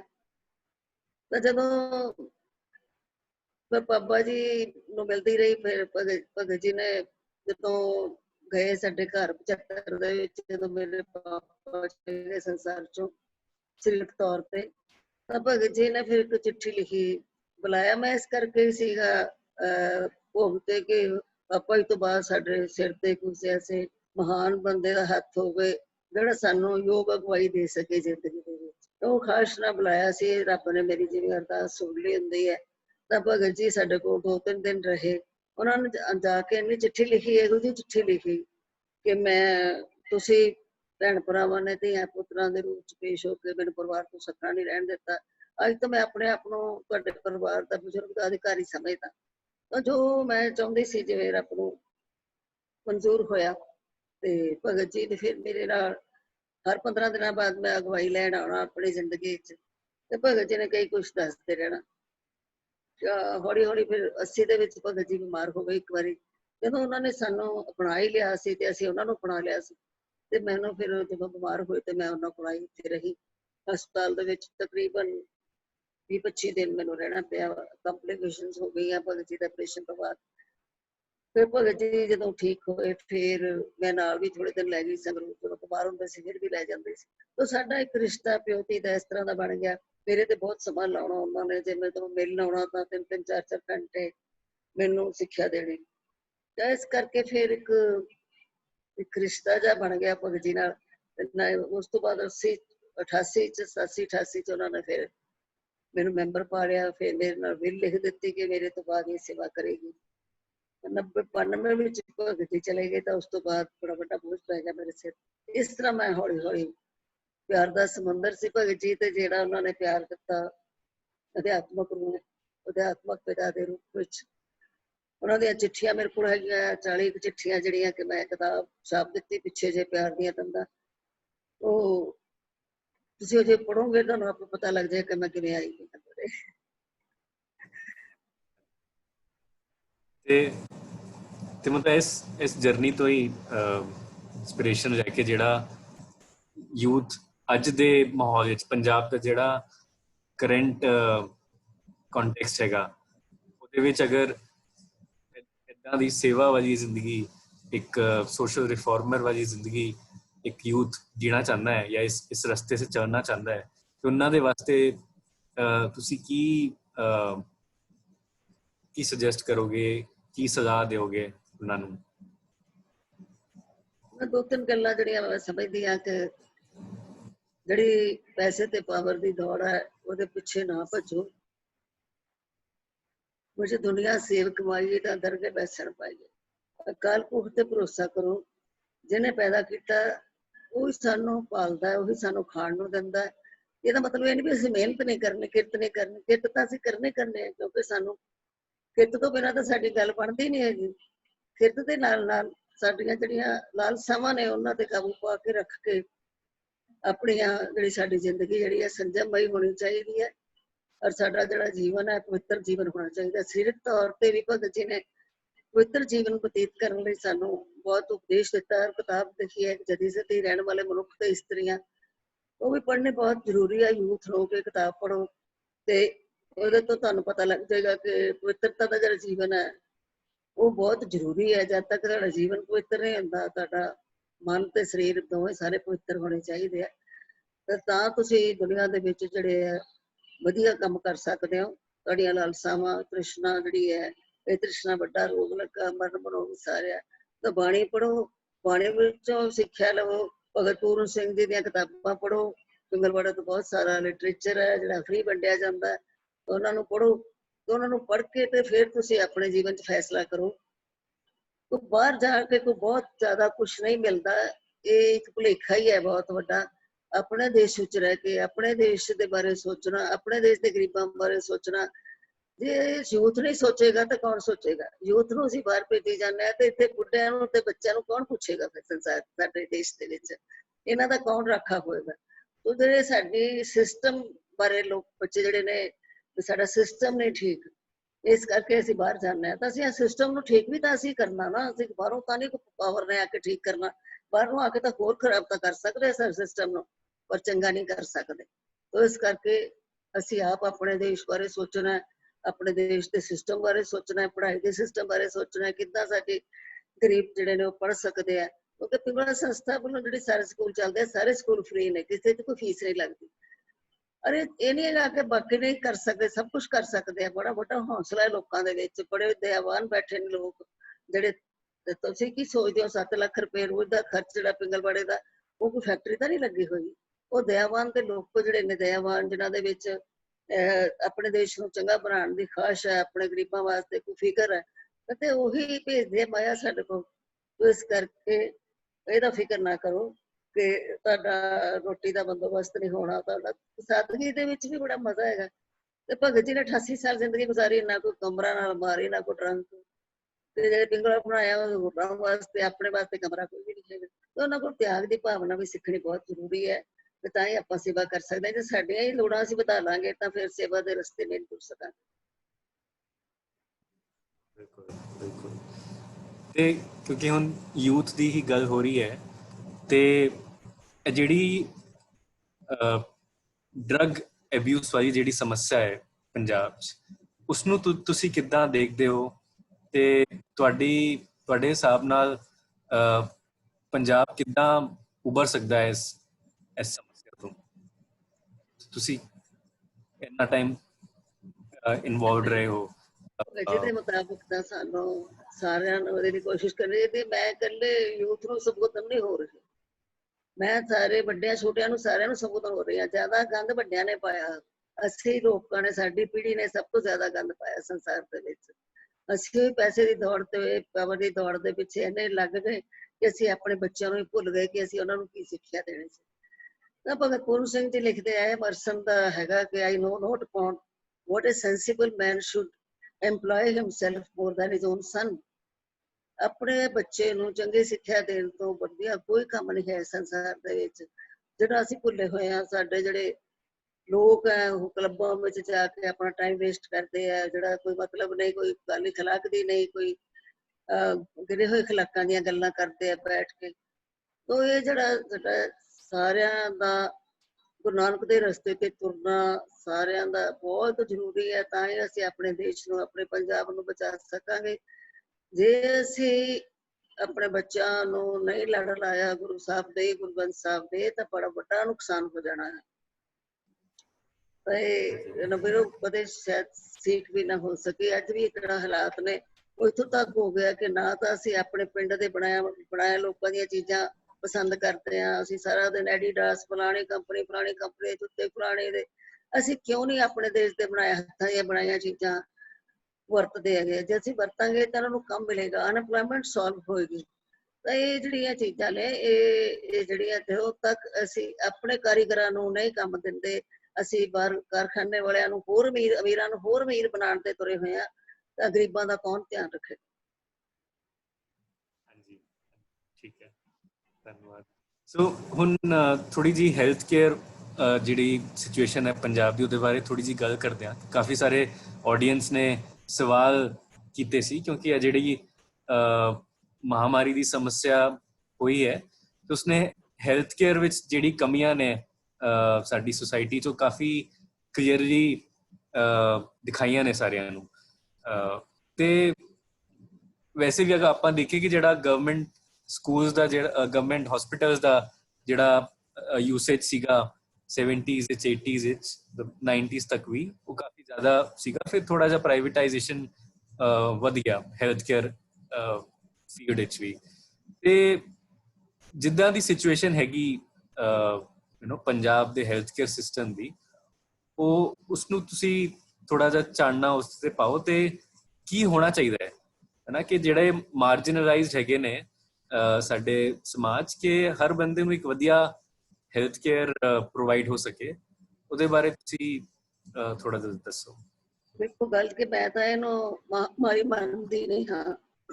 ਜਿਹੜਾ ਕਰੋਨਾ ਹੈਗਾ, ਮੈਂ ਇਸ ਨੂੰ ਮਹਾਮਾਰੀ ਨਹੀਂ ਮੰਨਦੀ। ਬਹੁਤ ਸਾਰੇ ਵਾਇਰਸ ਹੈਗੇ ਨੇ ਸਾਡੇ ਇੱਥੇ, ਕੋਈ ਇੱਕ ਵਾਇਰਸ ਨਹੀਂ ਹੈਗਾ। ਔਰ ਕੋਈ ਇਹਦਾ ਜਿਹੜੀ ਮੋਰਟੈਲਿਟੀ ਰੇਟ ਜ਼ਿਆਦਾ ਨਹੀਂ ਹੈਗੀ, ਫਰਟੈਲਿਟੀ ਰੇਟ ਕੋਈ ਜ਼ਿਆਦਾ ਨਹੀਂ ਹੈਗੀ, ਨਾ ਹੀ ਇਹਨੀ ਇਨਫੈਕਸ਼ੀਅਸ ਸੀਗੀ। ਔਰ ਇਹਦਾ ਭੈ ਕਿਉਂ ਬਣਾਇਆ ਗਿਆ? ਪਹਿਲਾਂ ਇੰਨਾ ਭੈ ਬਣਾਉਣ ਨਾਲ ਸਾਡਾ ਜਿਹੜਾ ਹੈਲਥ ਸਿਸਟਮ ਐਗਜ਼ਿਸਟ ਕਰਦਾ ਸੀ, ਉਹ ਵੀ ਕੋਲੈਪਸ ਕਰ ਗਿਆ, ਕਿਉਂਕਿ ਡਾਕਟਰਾਂ ਨੂੰ ਵੀ ਡਰਾਤਾ, ਨਰਸਾਂ ਨੂੰ ਵੀ ਡਰਾਤਾ ਵੀ ਇਹ ਬਹੁਤ ਇਨਫੈਕਸ਼ੀਅਸ ਹੈ। ਹਾਲਾਂਕਿ ਇੰਨਾ ਇਨਫੈਕਸ਼ੀਅਸ ਨਹੀਂ ਹੈਗਾ। ਜਿਹੜੇ ਬਹੁਤ ਸਾਰੇ ਲੋਕ ਨੇ ਉਹ ਕਰੋਨਾ ਪੋਜ਼ਿਟਿਵ ਜਿਹੜੇ ਨੇ, ਉਹ ਸਿੰਪਟਮਲੈਸ ਤੁਰੇ ਫਿਰਦੇ ਹੈਗੇ। ਤਾਂ ਇਹਦੇ ਨਾਲੋਂ TB ਜ਼ਿਆਦਾ ਇਨਫੈਕਸ਼ੀਅਸ ਹੈ। 10,000 ਬੰਦਾ ਰੋਜ਼ ਮਰਦਾ TB ਨਾਲ, ਉਹਦੀ ਕੋਈ ਗੱਲ ਨਹੀਂ ਹੈਗੀ। ਤਾਂ ਇਸ ਕਰਕੇ ਜਿਹੜਾ ਭੈ ਬਣਾਤਾ, ਭੈ ਦੇ ਨਾਲ ਬਹੁਤ ਸਾਰੇ ਲੋਕ ਮੈਂਟਲ ਹੋ ਰਹੇ ਆ। ਤਾਂ ਇਹ ਡਰ ਬਿਠਾਉਣਾ ਲੋਕਾਂ ਦੇ ਦਿਲਾਂ ਦੇ ਵਿੱਚ, ਇਹ ਇੱਕ ਡਾਕਟਰਾਂ ਨੂੰ ਵੀ, ਕਿਸੇ ਡਾਕਟਰ ਨੂੰ ਅੱਜ ਤੱਕ ਇਹ ਨਹੀਂ ਪਤਾ ਵੀ ਇਹ ਵਾਇਰਸ ਕਿੱਦਾਂ ਬਿਹੇਵ ਕਰਦਾ, ਕਿੰਨਾ ਕੁ ਇਨਫੈਕਸ਼ੀਅਸ ਹੈ, ਕਿਤੇ ਕਾਹਦੇ ਨਾਲ ਇਨਫੈਕਸ਼ਨ ਫੈਲਦੀ ਹੈ। ਅਜੇ ਤੱਕ ਕਿਸੇ ਡਾਕਟਰ ਨੂੰ ਨਹੀਂ ਪਤਾ ਇਸ ਗੱਲ ਦਾ। ਮੈਨੂੰ ਨਹੀਂ ਇਹ ਸਮਝ ਆਉਂਦੀ ਕਿ ਵਰਲਡ ਹੈਲਥ ਆਰਗੇਨਾਈਜੇਸ਼ਨ ਨੇ ਇਹ ਕੀ ਮਤਲਬ ਭੈ ਦਾ ਡਰਾਮਾ ਕਿਉਂ ਬਣਾਇਆ ਹੋਇਆ ਕਿ ਲੋਕਾਂ ਨੂੰ ਭੈ ਦੇ ਵਿੱਚ ਰੱਖ ਕੇ ਲੋਕਾਂ ਦੇ ਕੰਮ ਖੋਲੇ, ਲੋਕਾਂ ਨੂੰ ਬਿਲਕੁਲ ਹੀ ਬੇਰੁਜ਼ਗਾਰ ਕਰ ਦਿੱਤਾ, ਲੋਕਾਂ ਦੇ ਤੋਂ ਰੋਟੀ ਖੋਹ ਲਈ ਲੋਕਾਂ ਦੇ ਕੋਲੋਂ। ਇਹ ਤਾਂ ਕੋਈ ਤਰੀਕਾ ਨਹੀਂ ਹੈਗਾ ਹੈਲਥ ਸਿਸਟਮ ਨੂੰ ਇੰਪਰੂਵ ਕਰਨ ਦਾ। ਜੇ ਤੁਹਾਡੇ ਕੋਲ ਥੋੜੀ ਪੋਜ਼ਿਟਿਵ ਆਉਂਦਾ, ਇਹ ਵੀ 30% ਕਰੋਨਾ ਪੋਜ਼ਿਟਿਵ ਫਾਲਸ ਨੇ, 30% ਕਰੋਨਾ ਨੈਗੇਟਿਵ ਫਾਲਸ ਨੇ। ਤਾਂ ਜਿਹੜਾ ਪ੍ਰਾਈਵੇਟਾਈਜੇਸ਼ਨ ਹੈ ਜਿਹੜੀ ਹੈ, ਉਹ ਤਾਂ ਉਹ ਜ਼ਿਆਦਾ ਲੁੱਟਮਾਰ ਕਰ ਰਹੀ ਹੈ ਇਹਦੇ ਨਾਂ ਦੇ ਉੱਤੇ, ਕਰੋਨਾ ਦੇ ਨਾਂ ਦੇ ਉੱਤੇ ਪ੍ਰਾਈਵੇਟ ਹਸਪਤਾਲ ਜਿਹੜੇ ਨੇ ਜ਼ਿਆਦਾ ਲੁੱਟਮਾਰ ਕਰ ਰਹੇ ਨੇ। ਗਵਰਨਮੈਂਟ ਹਸਪੀਟਲ, ਗਵਰਨਮੈਂਟ ਦਾ ਤਾਂ ਸਾਰਾ ਇਸ ਮਿਸ਼ਨਰੀ ਐਜੂਕੇਸ਼ਨ ਗਵਰਨਮੈਂਟ ਦੀ ਫੇਲ ਹੈ, ਕੱਲੇ ਹੈਲਥ ਸਿਸਟਮ ਥੋੜਾ ਫੇਲ ਹੈ, ਐਜੂਕੇਸ਼ਨ ਸਿਸਟਮ ਵੀ ਫੇਲ ਹੈ। ਦਲਿਤਾਂ ਵਾਸਤੇ ਹੀ ਰਹਿ ਗਏ ਕਹਿੰਦੇ ਸਰਕਾਰੀ ਸਕੂਲ। ਕਿਉਂ? ਬਾਕੀ ਵੀ ਅਸੀਂ ਆਪਣੀ ਜ਼ਿੰਮੇਵਾਰੀ ਕਿਉਂ ਨਹੀਂ ਮਹਿਸੂਸ ਕਰਦੇ ਹੈਗੇ ਕਿ ਅਸੀਂ ਪੜ੍ਹਾਉਣਾ ਹੈਗਾ ਬੱਚਿਆਂ ਨੂੰ? ਅਸੀਂ ਵੀ ਤਾਂ ਸਰਕਾਰੀ ਸਕੂਲਾਂ 'ਚ ਪੜ੍ਹ ਕੇ ਡਾਕਟਰ ਬਣਿਆ। ਤਾਂ ਇਸ ਕਰਕੇ ਜਿਹੜੀ ਲੋਕਾਂ ਦੀ ਸੋਚ ਆ ਉਹ ਵੀ ਗਲਤ ਹੈਗੀ ਹੈ। ਲੋਕੀ ਵੀ ਪ੍ਰਾਈਵੇਟਾਈਜੇਸ਼ਨ ਵੱਲ ਭੱਜਦੇ ਆ। ਜਿਹੜੇ 4 ਪੈਸੇ ਜਿੰਨਾਂ ਕੋਲ ਹੁੰਦੇ ਆ ਉਹ ਸੋਚਦੇ ਆ ਵੀ ਪ੍ਰਾਈਵੇਟ ਹਸਪਤਾਲਾਂ ਜਾਈਏ। ਮੈਨੂੰ ਪਤਾ ਕਿ ਪ੍ਰਾਈਵੇਟ ਹਸਪਤਾਲਾਂ ਵਾਲੇ ਜਿਹੜੇ ਨੇ, ਉਹ ਵੀ ਜਿਹੜੇ ਡਾਕਟਰ ਨੇ ਨਾ, ਉਹ ਅਨਕੁਆਲੀਫਾਈਡ ਡਾਕਟਰ ਵੀ ਰੱਖਦੇ ਨੇ, ਅਨਕੁਆਲੀਫਾਈਡ ਨਰਸਾਂ ਵੀ ਰੱਖਦੇ ਨੇ, ਕਿਉਂਕਿ ਉਹਨਾਂ ਨੂੰ ਤਨਖਾਹ ਥੋੜੀ ਦੇਣੀ ਪੈਂਦੀ, ਉਹਨਾਂ ਨੇ ਪ੍ਰੋਫਿਟ ਸੋਚਣਾ ਹੈਗਾ। ਸਰਕਾਰੀ ਹਸਪਤਾਲਾਂ 'ਚ ਅਜੇ ਫੇਰ ਵੀ ਬੈਟਰ ਹੈਗਾ, ਪਰ ਸਰਕਾਰੀ ਹਸਪਤਾਲਾਂ ਨੂੰ ਚੰਗਾ ਬਣਾਉਣ ਵਾਸਤੇ ਸਰਕਾਰ ਦਾ ਤੇ ਲੋਕਾਂ ਦਾ ਸਾਰਿਆਂ ਦਾ ਸਹਿਯੋਗ ਬਹੁਤ ਜ਼ਰੂਰੀ ਹੈਗਾ। ਇੰਨਾ ਡਰਾ ਦੇਣਾ ਕਿਸੇ ਨੂੰ। ਪਰ ਫਿਰ ਵੀ ਦੇਖੋ, ਮੈਂ ਹੈਰਾਨ ਆ ਵੀ ਇਹ ਸਿੱਖ ਯੂਥ ਨਿਕਲਿਆ ਜਿਹੜਾ ਕਿ ਡੈਡ ਬੋਡੀਜ਼ ਦਾ ਸੰਸਕਾਰ ਕਰਦਾ ਸੀ, ਜਾਂ ਜਿਹੜੇ ਕਰੋਨਾ ਦੇ ਨਾਲ ਮਰ ਜਾਂਦੇ ਸੀਗੇ। ਉਹਦੀ ਕਿੱਡੀ ਸੇਵਾ ਭਾਵ ਸੀ। ਪਰ ਬੜੇ ਲੋਕ ਮੇਰੇ ਉਹਦੇ ਚ ਆਏ ਨੇ ਕਿ ਲੋਕੀ ਡਰ ਕੇ ਹੀ ਪਾਗਲ ਹੋ ਗਏ। ਬਿਮਾਰੀ ਨਾਲ ਤਾਂ ਕੁਛ ਨਹੀਂ ਹੋਇਆ, ਡਰ ਕੇ ਬਿਮਾਰ ਹੋ ਰਹੇ ਹੈ। ਇਹ ਜਿਹੜਾ ਭੈ ਜਿਹੜਾ ਖਤਮ ਹੋਣਾ ਚਾਹੀਦਾ। ਨਾ ਇਹ ਮਹਾਮਾਰੀ ਹੈ, ਨਾ ਇਹ ਇਨਫੈਕਸ਼ੀਅਸ ਹੈ। ਇਹਨੂੰ ਅਸੀਂ ਐਜ਼ ਕਾਮਨ ਵਾਇਰਸ ਡਿਜ਼ੀਜ਼ ਵਾਂਗੂ ਸਾਨੂੰ ਲੈਣਾ ਚਾਹੀਦਾ, ਔਰ ਸਾਰਿਆਂ ਨੂੰ ਕੰਮ ਕੋਈ ਨਾ ਕੋਈ ਕਰਨਾ ਚਾਹੀਦਾ। ਅੰਦਰ ਘਰਾਂ 'ਚ ਅਸੀਂ ਸਾਰੇ ਵਾਇਰਸ ਇੰਨਾ ਬਰੀਕ ਹੈ ਕਿ ਉਹ ਘਰ 'ਚ ਕਿਉਂ ਨਹੀਂ ਆ ਸਕਦਾ? ਮੈਨੂੰ ਇਹ ਨਹੀਂ ਸਮਝ ਆਉਂਦੀ ਹੈਗੀ ਕਿ ਇਹ ਸਾਰਿਆਂ ਨੇ ਅੰਦਰ ਘਰ 'ਚ ਕਿਉਂ ਲੋਕ ਕਰਤਾ, ਸਾਰਿਆਂ ਨੂੰ ਘਰ ਦੇ ਅੰਦਰ ਕਿਉਂ ਨਹੀਂ ਵੜਦਾ ਵਾਇਰਸ? ਉਹਨੂੰ ਕੋਈ ਡਰ ਲੱਗਿਆ ਤਾਂ ਕਿ ਬਾਹਰ ਹੀ ਖੜਾ ਰਹੇਗਾ, ਤੇ ਬਾਹਰ ਜਾਵਾਂਗੇ ਤੇ ਵਾਇਰਸ ਚਿੰਬੜੇਗਾ, ਤੇ ਘਰ ਆਵਾਂਗੇ ਤੇ ਨਹੀਂ ਚਿੰਬੜੇਗਾ। ਇਹ ਨਹੀਂ ਮੈਨੂੰ ਸਮਝ ਆਉਂਦੀ, ਕਿਉਂਕਿ ਸਾਡਾ ਕ੍ਰੋਸ ਵੈਂਟੀਲੇਸ਼ਨ ਨਹੀਂ ਹੈਗਾ ਵੱਡੇ ਸ਼ਹਿਰਾਂ ਦੇ ਵਿੱਚ। ਛੋਟੇ ਛੋਟੇ ਘਰ ਨੇ ਤੇ ਛੋਟੀਆਂ ਛੋਟੀਆਂ ਗਲੀਆਂ ਨੇ, ਉੱਥੇ ਹੀ ਬਿਮਾਰੀ ਜ਼ਿਆਦਾ। ਪਿੰਡਾਂ 'ਚ ਤਾਂ ਬਿਮਾਰੀ ਹੈ ਨਹੀਂ। ਇਹ ਪਿੰਡਾਂ 'ਚ ਤਾਂ ਕਿਉਂਕਿ ਕ੍ਰੋਸ ਵੈਂਟੀਲੇਸ਼ਨ ਹੈ, ਖੁੱਲੀ ਹਵਾ 'ਚ ਸਾਰੇ ਸਾਹ ਲੈਂਦੇ ਆ। ਔਰ ਕਈਆਂ ਨੇ ਮਾਸਕ ਪਾ ਪਾ ਕੇ ਅਸਥਮਾ ਵਧਾ ਲਿਆ ਆਪਣਾ। ਹਰ ਵੇਲੇ ਕਾਰਬਨ ਡਾਈਆਕਸਾਈਡ ਅੰਦਰ ਵੱਧ ਰਹੀ ਹੈ। ਉਹ ਜਿਹੜਾ ਸਾਰਾ ਹੀ ਇਹਦੇ ਬਾਰੇ ਸਟੱਡੀ ਜਿਹੜੀ ਸੀ, ਇਹ ਪ੍ਰੋਪਰ ਨਹੀਂ ਹੈਗੀ। ਪ੍ਰੋਪਰ ਸਟੱਡੀ ਹੋਣੀ ਚਾਹੀਦੀ ਹੈ। ਸਾਡਾ ਹੈਲਥ ਸਿਸਟਮ ਜਿਹੜਾ ਸਰਕਾਰੀ ਹੈ ਉਹ ਇੰਨਾ ਮਾੜਾ ਨਹੀਂ ਹੈਗਾ ਜਿੰਨਾ ਅਸੀਂ ਸਮਝਦੇ ਹਾਂ, ਤੇ ਅਸੀਂ ਪ੍ਰਾਈਵੇਟ ਹਸਪਤਾਲਾਂ ਵੱਲ ਭੱਜਦੇ ਹਾਂ। ਸਾਨੂੰ ਵੀ ਆਪਣੇ ਸਰਕਾਰ ਨੂੰ ਪ੍ਰੈਸ਼ਰ ਪਾਉਣਾ ਚਾਹੀਦਾ। ਸੋ ਅਸੀਂ ਆਪ ਪ੍ਰੈਸ਼ਰਾਈਜ਼ ਕਰੀਏ ਕਿ ਕਿਉਂ ਸਾਡੇ ਜਿਹੜੇ ਹਸਪਤਾਲ ਹੈ ਕਿਉਂ ਨਹੀਂ ਚੰਗੇ ਹੈਗੇ। ਸਾਡੇ ਹਸਪਤਾਲ ਚੰਗੇ ਹੋਣੇ ਚਾਹੀਦੇ ਆ। ਚੰਗੇ ਤਾਂ ਨਹੀਂ ਹੈਗੇ ਕਿਉਂਕਿ ਨਾ ਤਾਂ ਵਾਰਡ ਅਟੈਂਡੈਂਟ ਮਤਲਬ ਵਾਰਡ ਅਟੈਂਡੈਂਟ ਗਾਹ ਨੇ, ਅੱਗੋਂ ਵਾਰਡ ਅਟੈਂਡੈਂਟ ਲੋਕਾਂ ਨੂੰ ਆਪਣੀ ਤਨਖਾਹ ਦੇ ਵਿੱਚੋਂ ਹੋਰ ਥੋੜੀ ਜਿਹੀ ਤਨਖਾਹ ਦੇ ਕੇ ਹੋਰਾਂ ਨੂੰ ਕੰਮ ਲਾ ਦਿੰਦੇ ਆ। ਐਡਮਿਨਿਸਟ੍ਰੇਸ਼ਨ ਬਿਲਕੁਲ ਨਹੀਂ ਮਨਾ ਕਰਦੀ, ਹਾਜ਼ਰੀ ਕਿਸੇ ਹੋਰ ਦੀ ਲੱਗਦੀ ਹੈ, ਕੰਮ ਤਨਖਾਹ ਕੋਈ ਹੋਰ ਲੈਂਦਾ। ਤੇ ਜਿਹੜਾ ਸਾਰਾ ਸਿਸਟਮ ਤਾਂ ਵਿਗੜਿਆ ਕਿਉਂਕਿ ਕਰਪਸ਼ਨ ਹੈ ਸਾਡੇ ਦੇਸ਼ ਵਿੱਚ। ਜੇ ਕਰਪਸ਼ਨ ਬੰਦ ਹੋ ਜਾਣਾ, ਸਾਰੇ ਸਿਸਟਮ ਠੀਕ ਹੋ ਜਾਣਾ। ਹੈਲਥ ਸਿਸਟਮ ਵੀ ਠੀਕ ਹੋ ਜਾਏ, ਐਜੂਕੇਸ਼ਨ ਸਿਸਟਮ ਵੀ ਠੀਕ ਹੋ ਜਾਏ। ਜੇ ਅਸੀਂ ਸੱਚੇ ਦੇਸ਼ ਭਗਤ ਬਣ ਜਾਈਏ ਤਾਂ ਅਸੀਂ ਸਾਰਾ ਕੁਝ ਠੀਕ ਕਰ ਸਕਦੇ ਹਾਂ। ਸਾਡਾ ਸਾਰਾ ਸਿਸਟਮ ਠੀਕ ਹੋ ਸਕਦਾ।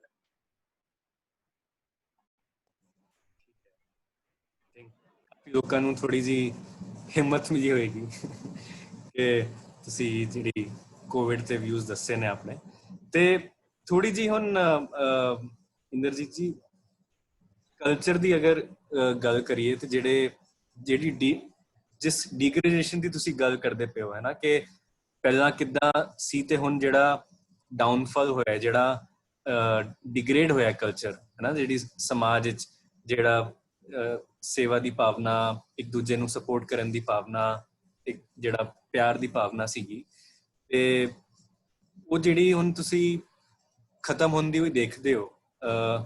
ਤੇ ਉਹਦੇ ਬਾਰੇ ਮਤਲਬ ਇੱਕ ਤੇ ਹੈ ਕਿ ਉਹ ਟ੍ਰੈਂਡ ਤੁਹਾਨੂੰ ਕੀ ਕਾਰਨ ਦਿਖਦੇ ਨੇ ਉਹਦੇ, ਤੇ ਹੁਣ ਤੇ ਕਰੰਟ ਟਾਈਮ ਵਿੱਚ ਕੀ ਹੋਣਾ ਚਾਹੀਦਾ ਹੈ, ਕੀ ਕਦਮ ਚੁੱਕੇ ਜਾਣੇ ਚਾਹੀਦੇ ਨੇ ਕਿ ਉਹ ਜਿਹੜੀ ਸਪਿਰਿਟ ਸੀਗੀ ਇੱਥੇ, ਜਿਹੜੀ ਸਟਰੈਂਥ ਸੀਗੀ ਸਾਡੇ ਸਮਾਜ ਦੀ ਇੱਥੇ, ਉਸਨੂੰ ਆਪਾਂ ਰਿਵਾਈਵ ਕਰ ਪਾਈਏ, ਤੇ ਜਿਹੜੀ ਚੰਗੀਆਂ ਗੱਲਾਂ ਸੀ ਉਹ ਦੁਬਾਰਾ ਸਾਨੂੰ ਜਿਹੜੀ ਵੈਲਿਊਜ਼ ਦੀ ਗੱਲ ਤੁਸੀਂ ਕਹਿ ਰਹੇ ਹੋ ਉਹ ਦੁਬਾਰਾ ਦਿਖਣ ਸਮਾਜ। ਪਿੰਗਲਾ ਸੰਸਥਾ ਵਿੱਚ ਤਾਂ ਅਸੀਂ ਸਭ ਤੋਂ ਪਹਿਲਾਂ ਸਮਾਜ ਦੇ ਵਿੱਚ ਤਬਦੀਲੀ ਲਿਆਉਣ ਵਾਸਤੇ ਭਗਤ ਜੀ ਤੇ ਫਿਲਮ ਬਣਾਈ ਹੈ, ਜਨਮ ਤੁਮਾਰੇ ਲਿਖੇ। ਇਹਦਾ ਜਿਹੜਾ ਮੇਨ ਮਕਸਦ ਸੀ ਪੈਸੇ ਕਮਾਉਣਾ ਨਹੀਂ ਸੀਗਾ, ਇਹਦਾ ਮੇਨ ਮਕਸਦ ਸਮਾਜ ਦੇ ਵਿੱਚ ਤਬਦੀਲੀ ਲਿਆਉਣ ਦਾ ਸੀਗਾ ਕਿ ਸਮਾਜ ਜਿਹੜਾ ਸਾਡਾ ਚੰਗਾ ਹੋ ਜਾਏ, ਸਮਾਜ ਦੇ ਵਿੱਚ ਪਿਆਰ ਹੋ ਜਾਏ, ਪਰਉਪਕਾਰ ਦੀ ਭਾਵਨਾ ਹੋਵੇ, ਦਇਆ ਦੀ ਭਾਵਨਾ ਹੋਵੇ। ਔਰ ਮੈਨੂੰ ਲੱਗਦਾ ਕਿ ਕਾਫੀ ਫਰਕ ਪਿਆ ਇਹਦੇ ਨਾਲ। ਦੂਸਰਾ ਜਿਹੜਾ ਅਸੀਂ ਕੀਤਾ ਕਿਰਤੀ ਮੇਲਾ ਕੀਤਾ ਸੀਗਾ, ਉਹ ਵੀ ਇਸੇ ਕਰਕੇ ਕੀਤਾ ਕਿਸੇ ਆਪਣੇ ਕਿਰਤ ਨੂੰ ਜਿਹੜੀ ਉਪਮਾ ਦਈਏ। ਅਸੀਂ ਕਿਰਤ ਨੂੰ ਉਪਮਾ ਹੀ ਨਹੀਂ ਦੇ ਰਹੇ ਨਾ, ਸਾਡੀ ਤਾਂ ਇਹ ਗੱਲ ਹੈ। ਅਸੀਂ ਕਿਰਤੀਆਂ ਦੀ ਇੱਜ਼ਤ ਹੀ ਨਹੀਂ ਕਰਦੇ। ਅਸੀਂ ਉਹ ਕਰਕੇ ਬਣਾਉਂਦੇ ਹਾਂ, ਚਾਹੇ ਤਰਖਾਣ ਹੋਵੇ, ਚਾਹੇ ਕੋਈ ਮਿਸਤਰੀ ਹੋਵੇ, ਜਿਹਦੇ ਚ ਇੰਨੀ ਕਲਾ, ਉਹਦੀ ਰਿਸਪੈਕਟ ਹੀ ਨਹੀਂ ਕਰਦੇ ਹੈਗੇ।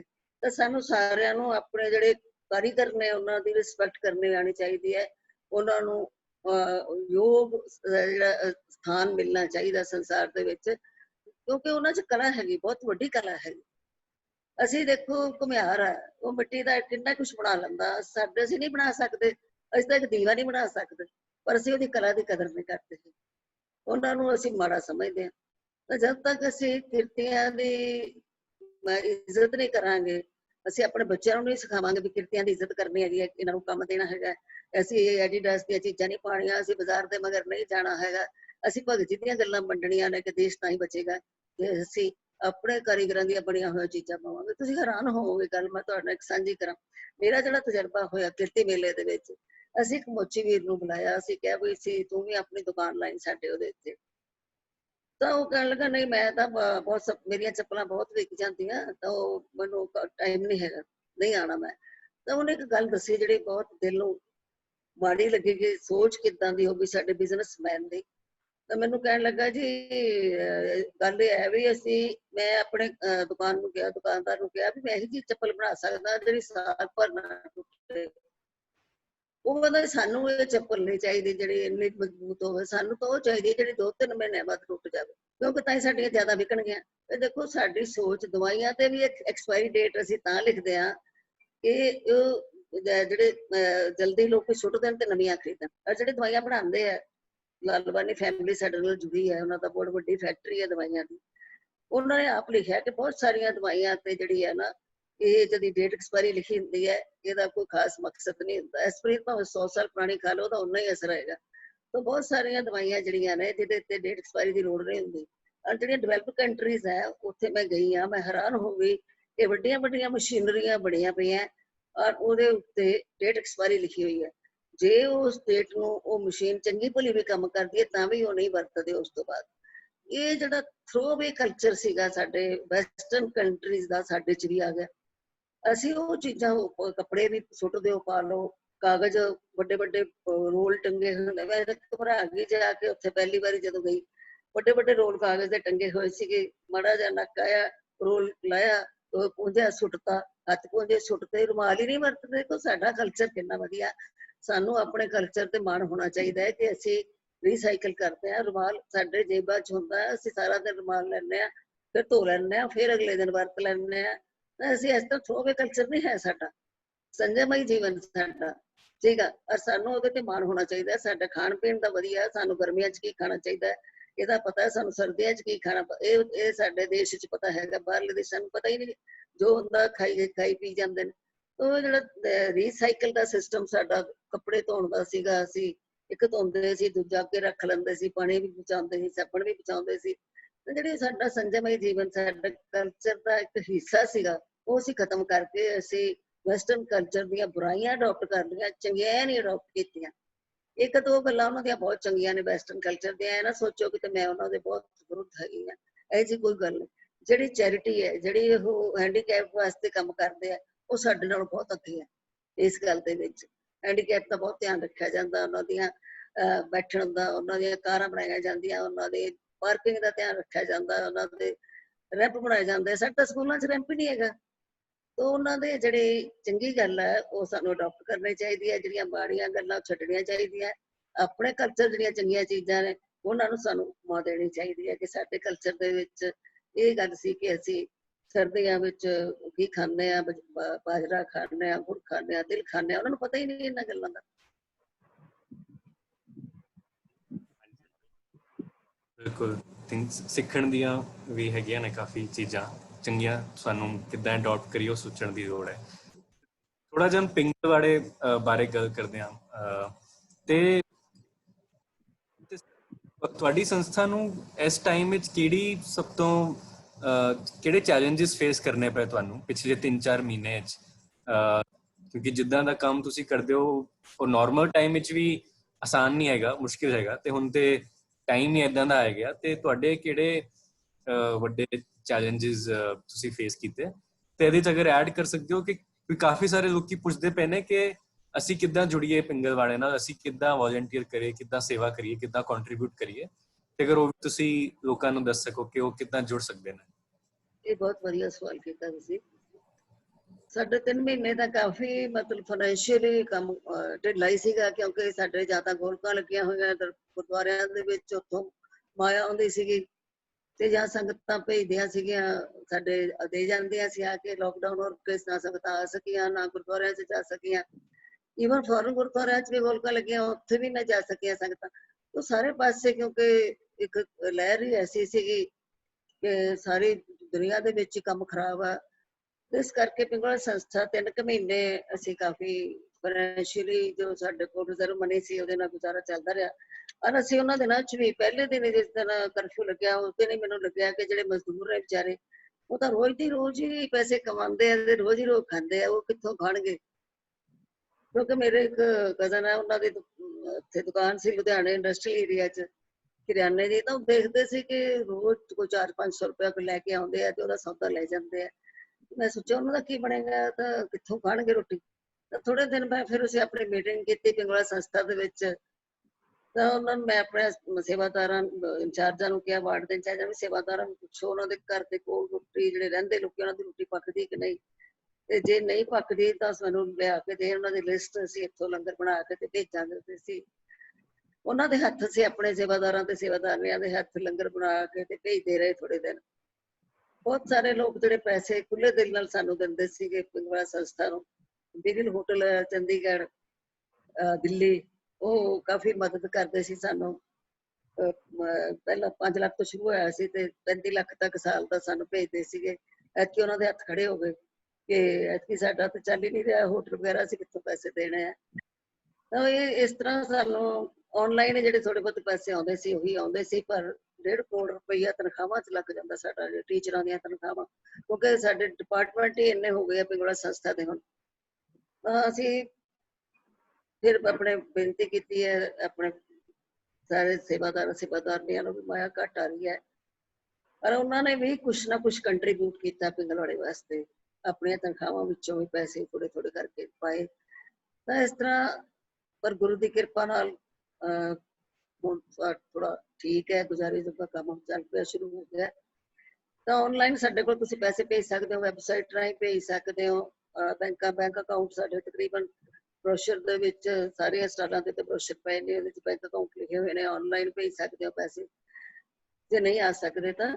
ਬਾਕੀ ਮੈਂ ਇਹ ਚਾਹਾਂਗੀ ਕਿ ਕੁਝ ਲੋਕ ਵੀ ਆ ਕੇ ਨਾ ਵੋਲੰਟੀਅਰ ਕਰਨ ਸਾਡੇ ਕੋਲ ਪਿੰਗਲਵਾੜਾ ਸੰਸਥਾ ਦੇ ਵਿੱਚ, ਥੋੜੇ ਥੋੜੇ ਦਿਨ ਰਹਿ ਕੇ 2-4 ਦਿਨ ਜਿਹੜੇ ਵੀ ਟਾਈਮ ਅਫੋਰਡ ਕਰ ਸਕਦੇ ਆ ਉਹ ਆ ਕੇ ਸੇਵਾ ਕਰਨ, ਤਾਂ ਉਹਨਾਂ ਨੂੰ ਬਹੁਤ ਕੁਝ ਸਿੱਖਣ ਨੂੰ ਮਿਲਦਾ ਹੈਗਾ, ਉਹਨਾਂ ਦਾ ਜੀਵਨ ਦੇ ਵਿੱਚ ਤਬਦੀਲੀ ਆ ਸਕਦੀ ਹੈ ਸੇਵਾ ਕਰਨ ਦੇ ਨਾਲ। ਥੋੜਾ ਜਿਹਾ ਅਗਰ ਇੱਥੇ ਆਪਣੇ ਫਿਊਚਰ ਪਲਾਨ ਦੇ ਬਾਰੇ ਵੀ ਦੱਸ ਸਕੋ ਕਿ ਸੰਸਥਾ ਦਾ ਅੱਗੇ ਕਿੱਦਾਂ ਦਾ ਤੁਸੀਂ ਸੋਚਦੇ ਹੋ, ਫਿਊਚਰ ਕਿੱਦਾਂ ਦਾ ਹੈਗਾ? ਸਾਡੇ ਵੈਸੇ ਤਾਂ ਆਲਰੇਡੀ ਬੜੇ ਪ੍ਰੋਜੈਕਟ ਚੱਲ ਰਹੇ ਆ, ਪਰ ਇੱਕ ਨਵਾਂ ਪ੍ਰੋਜੈਕਟ ਸਾਹਮਣੇ ਆਇਆ, ਇਹ ਜਿਹੜੇ ਸਪਾਈਨਲ ਕਾਰਡ ਇੰਜਰੀ ਦੇ ਪੇਸ਼ੈਂਟ ਆ ਉਹਨਾਂ ਨੂੰ ਰਿਹੈਬਿਲਿਟੇਟ ਕੀਤਾ ਜਾਵੇ, ਕਿਉਂਕਿ ਇੱਥੇ 2-3 ਬੰਦੇ ਹੈਗੇ ਆ, ਦਵਿੰਦਰ ਜੀ ਹੈਗੇ ਆ, ਉਹ ਸਪਾਈਨਲ ਕਾਰਡ ਇੰਜਰੀ ਨੂੰ ਸਫਰ ਹੈ। ਤਾਂ ਉਹਨਾਂ ਨੇ ਜਾ ਕੇ ਰਿਹੈਬਿਲਿਟੇਸ਼ਨ ਜਿਹੜਾ ਸੈਂਟਰ ਹੈ ਦਿੱਲੀ ਵਿੱਚ, ਤਾਂ ਆਲੂਵਾਲੀਆ ਜੀ ਦਾ, ਉੱਥੋਂ ਉਹਨਾਂ ਨੇ ਟ੍ਰੇਨਿੰਗ ਲਿੱਤੀ ਸੀ, 4-5 ਸਾਲ ਬੈੱਡ ਤੇ ਪਏ ਰਹੇ, ਬੈੱਡ ਸੋਰ ਹੋ ਜਾਂਦੇ ਆ। ਇਸ ਤਰ੍ਹਾਂ ਇੱਕ ਆਰਮੀ ਵਾਲਿਆਂ ਦਾ ਹੈਗਾ ਮੁਹਾਲੀ, ਉੱਥੇ ਮੈਂ ਵਿਜ਼ਿਟ ਕੀਤਾ, ਤਾਂ ਮੈਨੂੰ ਲੱਗਿਆ ਕਿ ਇਹ ਜਿਹੜਾ ਪ੍ਰੋਜੈਕਟ ਹੈ ਬਹੁਤ ਜ਼ਰੂਰੀ ਹੈ, ਕਿਉਂਕਿ ਜਿਹੜੇ ਮਤਲਬ ਪ੍ਰਾਈਵੇਟ ਨੇ ਉਹ ਪੈਸੇ ਲੈਂਦੇ ਰਿਹੈਬਿਲਿਟੇਟ ਕਰਨ ਦੇ। ਅੱਜ ਤੱਕ ਪਿੰਗਲਵਾੜਾ ਸੰਸਥਾ ਨੇ ਜਿਵੇਂ ਅਸੀਂ ਆਰਟੀਫਿਸ਼ੀਅਲ ਲਿੰਬ ਲਗਾਉਂਦੇ ਉਹਦੇ ਵੀ ਕੋਈ ਪੈਸੇ ਨਹੀਂ ਲੈਂਦੇ, ਅਸੀਂ ਤਾਂ ਮਤਲਬ ਫ੍ਰੀ ਸੇਵਾ ਹੀ ਅੱਜ ਤੱਕ ਕੀਤੀ ਹੈ। ਜਿਹੜਾ ਲਿਟਰੇਚਰ ਆ ਵੀ ਫ੍ਰੀ ਵੰਡਿਆ ਜਾਂਦਾ, ਸੰਗਤਾਂ ਦੇ ਪੈਸੇ ਸੰਗਤਾਂ ਕੋਲ ਪਹੁੰਚ ਜਾਂਦੇ ਇਨਡਾਇਰੈਕਟਲੀ। ਇਸ ਕਰਕੇ ਮੈਂ ਸੋਚਿਆ ਵੀ ਇਹਨਾਂ ਨੂੰ ਰਿਹੈਬਿਲਿਟੇਟ ਕਰਨਾ ਬਹੁਤ ਜ਼ਰੂਰੀ ਹੈ, ਤੇ ਜੇ ਅਸੀਂ ਇਹ ਨਵਾਂ ਪ੍ਰੋਜੈਕਟ ਸ਼ੁਰੂ ਕਰ ਦਈਏ ਉਹ ਇਹ ਕਰੋਨਾ ਕਰਕੇ ਤੇ ਸਾਰਾ ਕੁਝ ਹੀ ਬੰਦ ਸੀਗਾ, ਮਾਇਆ ਵੀ ਘੱਟ ਆ ਰਹੀ ਸੀ, ਤਾਂ ਇਸ ਕਰਕੇ ਨਵੇਂ ਪ੍ਰੋਜੈਕਟ ਦੇ ਵਿੱਚ ਦੇਰੀ ਹੋ ਗਈ ਹੈ। ਪਤਾ ਨਹੀਂ ਉਹ ਜਦੋਂ ਵਾਹਿਗੁਰੂ ਨੂੰ ਮਨਜ਼ੂਰ ਹੋਏਗਾ, ਅਸੀਂ ਕਿਉਂਕਿ ਉਹਦੇ ਲਈ ਬਿਲਡਿੰਗ ਬਣਾਉਣੀ ਬਹੁਤ ਜ਼ਰੂਰੀ ਸੀ ਤੇ ਹਰ ਚੀਜ਼ ਬੜੀ ਮਹਿੰਗੀ ਹੋ ਗਈ ਹੈ, ਤਾਂ ਇਸ ਕਰਕੇ ਥੋੜਾ ਟਾਈਮ ਲੱਗੇਗਾ, ਪਰ ਅਸੀਂ ਸੋਚਦੇ ਹਾਂ ਵੀ ਹੋ ਜਾਏਗਾ ਸ਼ੁਰੂ। ਜਿਹੜੇ ਸਾਡੇ ਕੋਲ ਆਲਰੇਡੀ ਮਰੀਜ਼ ਹੈ ਵੀਲ ਚੇਅਰ ਤੇ, ਭਾਵੇਂ ਉਹ ਹੈਮੀਪਲੀਜੀਆ ਕਰਕੇ ਨੇ, ਭਾਵੇਂ ਸਪਾਈਨਲ ਕਾਰਡ ਇੰਜਰੀ ਕਰਕੇ ਨੇ, ਉਹਨਾਂ ਨੂੰ ਅਸੀਂ ਰਿਹੈਬਿਲਿਟੇਟ ਕਰਨਾ ਸ਼ੁਰੂ ਕਰ ਦਿੱਤਾ ਹੈਗਾ, ਉਹਨਾਂ ਨੂੰ ਟ੍ਰੇਨਿੰਗ ਦੇਣੀ ਸ਼ੁਰੂ ਕਰਤੀ ਹੈ। ਉਹ ਅੱਗੇ ਨਾਲੋਂ ਕਾਫੀ ਫਿਰ 2 ਮਹੀਨੇ ਹੋ ਗਏ, 2-3 ਮਹੀਨੇ ਉਹਦੇ ਨਾਲ ਕਾਫੀ ਫਰਕ ਪਿਆ ਉਹਨਾਂ ਦੇ ਰਹਿਣ ਸਹਿਣ ਵਿੱਚ, ਉਹਨਾਂ ਦੀ ਸੋਚਣ ਦੇ ਢੰਗ ਵਿੱਚ। ਉਹ ਯੂਜ਼ਫੁਲ ਵੀ ਹੋ ਸਕਦੇ ਆ, ਕੋਈ ਕੰਮ ਵੀ ਕਰ ਸਕਦੇ ਆ। ਤੋ ਇਹ ਇੱਕ ਨਵਾਂ ਪ੍ਰੋਜੈਕਟ ਹੈਗਾ। ਉਹ ਜਿਹੜੇ ਮੈਂ ਆਸਟ੍ਰੇਲੀਆ ਗਈ ਸੀ ਪਿੱਛੇ ਜੇ, ਸਾਡੇ ਕੋਲ ਕੈਂਪ ਲੱਗਿਆ ਸੀ ਪਿੰਗਲਾ ਸੰਸਥਾ ਦੇ ਵਿੱਚ, ਜਿਹੜੇ ਵੀਲ ਚੇਅਰ ਤੇ ਪੇਸ਼ੈਂਟ ਸੀਗੇ, ਇਹਨਾਂ ਨੇ ਜਿਹੜਾ ਦਵਿੰਦਰ ਜੀ ਨੇ ਇਹਨਾਂ ਨੇ ਦੱਸਿਆ ਕਿ ਅਸੀਂ ਮਿਸਟਰ ਔਜਲਾ ਜਿਹੜੇ ਹੈਗੇ ਨੇ MP, ਉਹਨਾਂ ਨੇ MP ਲੈਟ ਦੇ ਫੰਡ ਵਿੱਚੋਂ ਵੀਲ ਚੇਅਰਾਂ ਦੇਣੀਆਂ ਨੇ, ਔਰ ਉਹ ਵੀਲ ਚੇਅਰਾਂ ਮੋਡੀਫਾਈਡ ਹੈ, ਉਹਨੂੰ ਬਣਾਉਣ ਵਾਸਤੇ 3-4 ਦਿਨ ਲੱਗ ਜਾਂਦੇ ਆ। ਤੇ ਜਿਹੜੇ ਦੂਰੋਂ ਮਰੀਜ਼ ਆਣੇ ਆ ਜਿਨ੍ਹਾਂ ਦੇ ਹੈਂਡੀਕੈਪ ਹੈ ਵੀਲ ਚੇਅਰ ਵਾਲੇ, ਉਹਨਾਂ ਨੂੰ 3-4 ਦਿਨ ਰਹਿਣਾ ਪਏਗਾ, ਤਾਂ ਤੁਸੀਂ ਠਹਿਰਾ ਸਕਦੇ ਹੋ ਆਪਣੇ ਕੋਲ। ਤਾਂ ਅਸੀਂ ਉਹ 4-5 ਦਿਨ ਸਾਡੇ ਕੋਲ ਠਹਿਰੇ, ਕੋਈ 50 ਵੀਲ ਚੇਅਰਾਂ ਤੇ ਸੀਗੇ ਸਾਡੇ ਭੈਣ ਭਰਾ। ਉਹਨਾਂ ਨੇ ਖਾਸ ਪ੍ਰਗਟ ਕੀਤੇ ਕਿ ਅਸੀਂ ਦਰਬਾਰ ਸਾਹਿਬ ਦਰਸ਼ਨ ਕਰਾ ਦਿਓ ਸਾਨੂੰ। ਫਿਰ ਅਸੀਂ ਉਹਨਾਂ ਦੀਆਂ ਵੀਲ ਚੇਅਰਾਂ ਇੱਕ ਟਰੱਕ 'ਚ ਪਾਈਆਂ ਤੇ ਬੱਸ 'ਚ ਉਹਨਾਂ ਨੂੰ ਬਿਠਾਇਆ ਚੱਕ ਕੇ, ਫਿਰ ਉੱਥੇ ਜਾ ਕੇ ਉਤਾਰਿਆ, ਫਿਰ ਵੀਲ ਚੇਅਰਾਂ ਉਤਾਰੀਆਂ, ਫਿਰ ਵੀਲ ਚੇਅਰਾਂ ਤੇ ਬਿਠਾਇਆ। ਉਹ ਲੰਬਾ ਪ੍ਰੋਜੈਕਟ ਹੋ ਗਿਆ ਤੇ ਫਿਰ ਉਹਨਾਂ ਨੂੰ ਅਸੀਂ ਦਰਬਾਰ ਸਾਹਿਬ ਦੇ ਦਰਸ਼ਨ ਕਰਾਏ।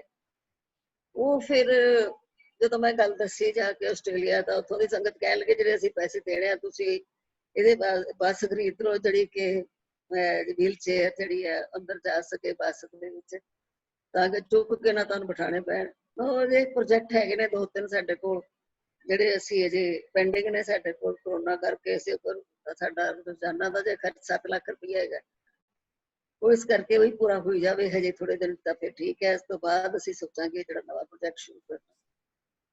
ਠੀਕ ਹੈ। ਤੇ ਇੰਦਰਜੀਤ ਜੀ, ਮਤਲਬ ਪਿੰਗਲਵਾੜਾ ਇੰਨੀ ਰਿਸਪੈਕਟਡ ਸੰਸਥਾ, ਇੰਨੀ ਪੁਰਾਣੀ ਸੰਸਥਾ, ਥੋੜਾ ਜਿਹਾ ਸਮਝਣਾ ਚਾਹੋਗੇ ਉਹਦਾ ਰਿਲੇਸ਼ਨਸ਼ਿਪ, ਅਗਰ ਆਪਾਂ ਪੰਜਾਬ ਦੇ ਕੰਟੈਕਸਟ ਵਿੱਚ ਗੱਲ ਕਰੀਏ, ਤੇ ਜਿਹੜੇ ਭਾਵੇਂ ਸਰਕਾਰ ਦੇ ਨਾਲ, ਭਾਵੇਂ ਹੋਰ ਸੰਸਥਾਵਾਂ ਦੇ ਨਾਲ, ਜਾਂ ਜਿਹੜੇ ਰਿਲੀਜੀਅਸ ਬਾਡੀਜ਼ ਨੇ ਉਹਨਾਂ ਦੇ ਨਾਲ, ਤੇ ਕਿੱਦਾਂ ਦਾ ਰਿਲੇਸ਼ਨਸ਼ਿਪ ਹੈਗਾ, ਕਿੱਦਾਂ ਦਾ ਰਿਲੇਸ਼ਨਸ਼ਿਪ ਕੋਲੈਬੋਰੇਸ਼ਨ ਦਾ ਪਿੰਗਲਵਾੜਾ ਦਾ ਐਂਡ ਜਿਹੜੇ ਬਾਕੀ ਸਮਾਜ ਵਿੱਚ ਕਿਹੜੀਆਂ ਹੈਗੇ ਨੇ, ਸਰਕਾਰ, ਬਾਜ਼ਾਰ, ਹੋਰ ਸੰਸਥਾਵਾਂ, ਉਹਨਾਂ ਦੇ ਨਾਲ? ਸਰਕਾਰਾਂ ਨਾਲ ਤਾਂ ਸਾਡਾ ਕੋਈ ਬਹੁਤਾ ਸੰਬੰਧ ਨਹੀਂ ਹੈਗਾ, ਥੋੜਾ ਬਹੁਤਾ ਹੈਗਾ ਵੀ ਜਿਹੜੇ ਚਲੋ ਬੱਚੇ ਨੇ, ਸਪੈਸ਼ਲ ਬੱਚੇ, ਉਹਨਾਂ ਦੀਆਂ ਪੈਨਸ਼ਨਾਂ ਪੂਸ਼ਨਾਂ ਲਾਤੀਆਂ ਇਹਨਾਂ ਨੇ, ਤੇ ਬਾਕੀ ਸਰਕਾਰ ਦਾ ਹੋਰ ਕੋਈ ਬਹੁਤਾ ਯੋਗਦਾਨ ਨਹੀਂ ਹੈਗਾ ਪਿੰਗਲਵਾੜਾ ਸੰਸਥਾ ਦੇ ਵਿੱਚ। ਹਾਂ, ਜਿਹੜੇ ਮਤਲਬ ਬਾਹਰਲੇ ਦੇਸ਼ ਹੈ, ਜਿਵੇਂ ਕੈਨੇਡਾ, ਉੱਥੇ ਸਾਡੀ ਸੁਸਾਇਟੀ ਰਜਿਸਟਰ ਹੋਈ ਹੈ, ਪਿੰਗਲ ਸੁਸਾਇਟੀ ਆਫ ਅੰਟਾਰੀਓ। ਇਸ ਤਰ੍ਹਾਂ ਹੀ ਅਮਰੀਕਾ ਦੇ ਵਿੱਚ ਹੈਗੀ ਹੈ, ਇਸੇ ਤਰ੍ਹਾਂ ਹੀ ਸਾਡੇ ਕੋਲ ਇੰਗਲੈਂਡ 'ਚ ਵੀ ਰਜਿਸਟਰ ਹੋਈ ਹੈ ਸੁਸਾਇਟੀ। ਉਹਨਾਂ ਰਾਹੀਂ ਜਿਹੜੀ ਸਾਡੀ ਮਦਦ ਆਉਂਦੀ ਹੈ ਪਿੰਗਲਵਾੜਾ ਸੰਸਥਾ ਨੂੰ, ਜਾਂ ਆਪਣੇ ਦੇਸ਼ ਵਿੱਚ ਜਿਹੜੇ ਨੇ ਪਿਆਰ ਕਰਦੇ ਆ ਸੰਸਥਾ ਨੂੰ, ਉਹ ਕਈ ਤਰੀਕੇ ਨਾਲ ਮਦਦ ਕਰਦੇ ਆ। ਜਿਵੇਂ ਆਪਣਾ ਬਹੁਤ ਸਾਰੇ ਪਿੰਡਾਂ ਵਿੱਚੋਂ ਕਣਕ ਸਾਡੇ ਕੋਲ ਆ ਗਈ ਹੈ, ਇਸ ਤਰ੍ਹਾਂ ਕਈ ਤਰੀਕੇ ਨਾਲ ਸ਼ਹਿਰ ਦੇ ਲੋਕ ਵੀ ਕੋਈ ਇਸ ਤਰ੍ਹਾਂ ਦਾਲਾਂ ਦੇ ਜਾਂਦਾ, ਕੋਈ ਤਾਂ ਕੁਛ ਸਾਬਣ, ਕੋਈ ਇਸ ਤਰ੍ਹਾਂ ਵੱਖਰੀਆਂ ਚੀਜ਼ਾਂ ਜਿਹੜੀਆਂ ਸਾਨੂੰ ਰੋਜ਼ਾਨਾ ਜ਼ਿੰਦਗੀ ਚਾਹੀਦੀਆਂ ਨੇ, ਉਹ ਸੰਗਤ ਦੇ ਦਿੰਦੀ ਹੈ। ਸਾਡਾ ਜ਼ਿਆਦਾ ਭਰੋਸਾ ਸੰਗਤ ਤੇ ਹੀ ਹੈ, ਸਰਕਾਰਾਂ ਤੇ ਸਾਨੂੰ ਕੋਈ ਐਡਾ ਭਰੋਸਾ ਨਹੀਂ ਹੈਗਾ, ਤੇ ਨਾ ਹੀ ਅਸੀਂ ਸਰਕਾਰਾਂ ਕੋਲ ਬਹੁਤੀਆਂ ਉਮੀਦਾਂ ਰੱਖੀਆਂ ਹੋਈਆਂ, ਕਿਉਂਕਿ ਸਰਕਾਰਾਂ ਤਾਂ ਆਪ ਮੰਗਦੀਆਂ ਭੁਗਦੀਆਂ ਤੇ ਤਨਖਾਹਾਂ ਦੇਣ ਨੂੰ ਹੈਗੀਆਂ। ਪੰਜਾਬ ਕੋਲ ਤਾਂ ਕਹਿੰਦੇ ਤਨਖਾਹ ਨਹੀਂ ਦੇ ਸਕਦੇ, ਕਲਾਸ 4 ਨੂੰ ਦੇਣੀ ਆ, ਬਾਕੀ ਤਨਖਾਹਾਂ ਬੰਦ ਹੋਈਆਂ ਪਈਆਂ। ਲੋਕਾਂ ਨੇ ਤਨਖਾਹਾਂ ਵੀ ਅੱਧੀਆਂ ਕਰਤੀਆਂ, ਕਿਸੇ ਨੇ ਤੀਜਾ ਹਿੱਸਾ ਕਰਤੀਆਂ, ਪਰ ਪਿੰਗਲਵਾੜਾ ਸੰਸਥਾ ਨੇ ਅਜੇ ਤੱਕ ਤਨਖਾਹ ਕਿਸੇ ਦੀ ਨਹੀਂ ਕੱਟੀ ਹੈਗੀ। ਉਹ ਤਨਖਾਹਾਂ ਅਸੀਂ ਬਹੁਤੀਆਂ ਦੇ ਨਹੀਂ ਰਹੇ, ਤੇ ਜਿੰਨੀਆਂ ਦਿੰਦੇ ਆ ਉਹਨਾਂ ਚੋਂ ਲੋਕਾਂ ਨੇ ਆਪਣੀ ਮਰਜ਼ੀ ਨਾਲ ਜਿਹੜਾ ਕੰਟਰੀਬਿਊਟ ਕੀਤਾ, ਸਾਡੇ ਭੈਣ ਭਰਾਵਾਂ ਨੇ, ਜਿਹੜੇ ਸਾਡਾ ਪਰਿਵਾਰ ਹੈ ਪਿੰਗਲਵਾੜਾ ਸੰਸਥਾ ਦਾ, ਉਹਨਾਂ ਨੇ, ਟੀਚਰਾਂ ਨੇ ਵੀ ਕੰਟਰੀਬਿਊਟ ਕੀਤਾ, ਬਾਕੀਆਂ ਨੇ ਵੀ ਕੰਟਰੀਬਿਊਟ ਕੀਤਾ।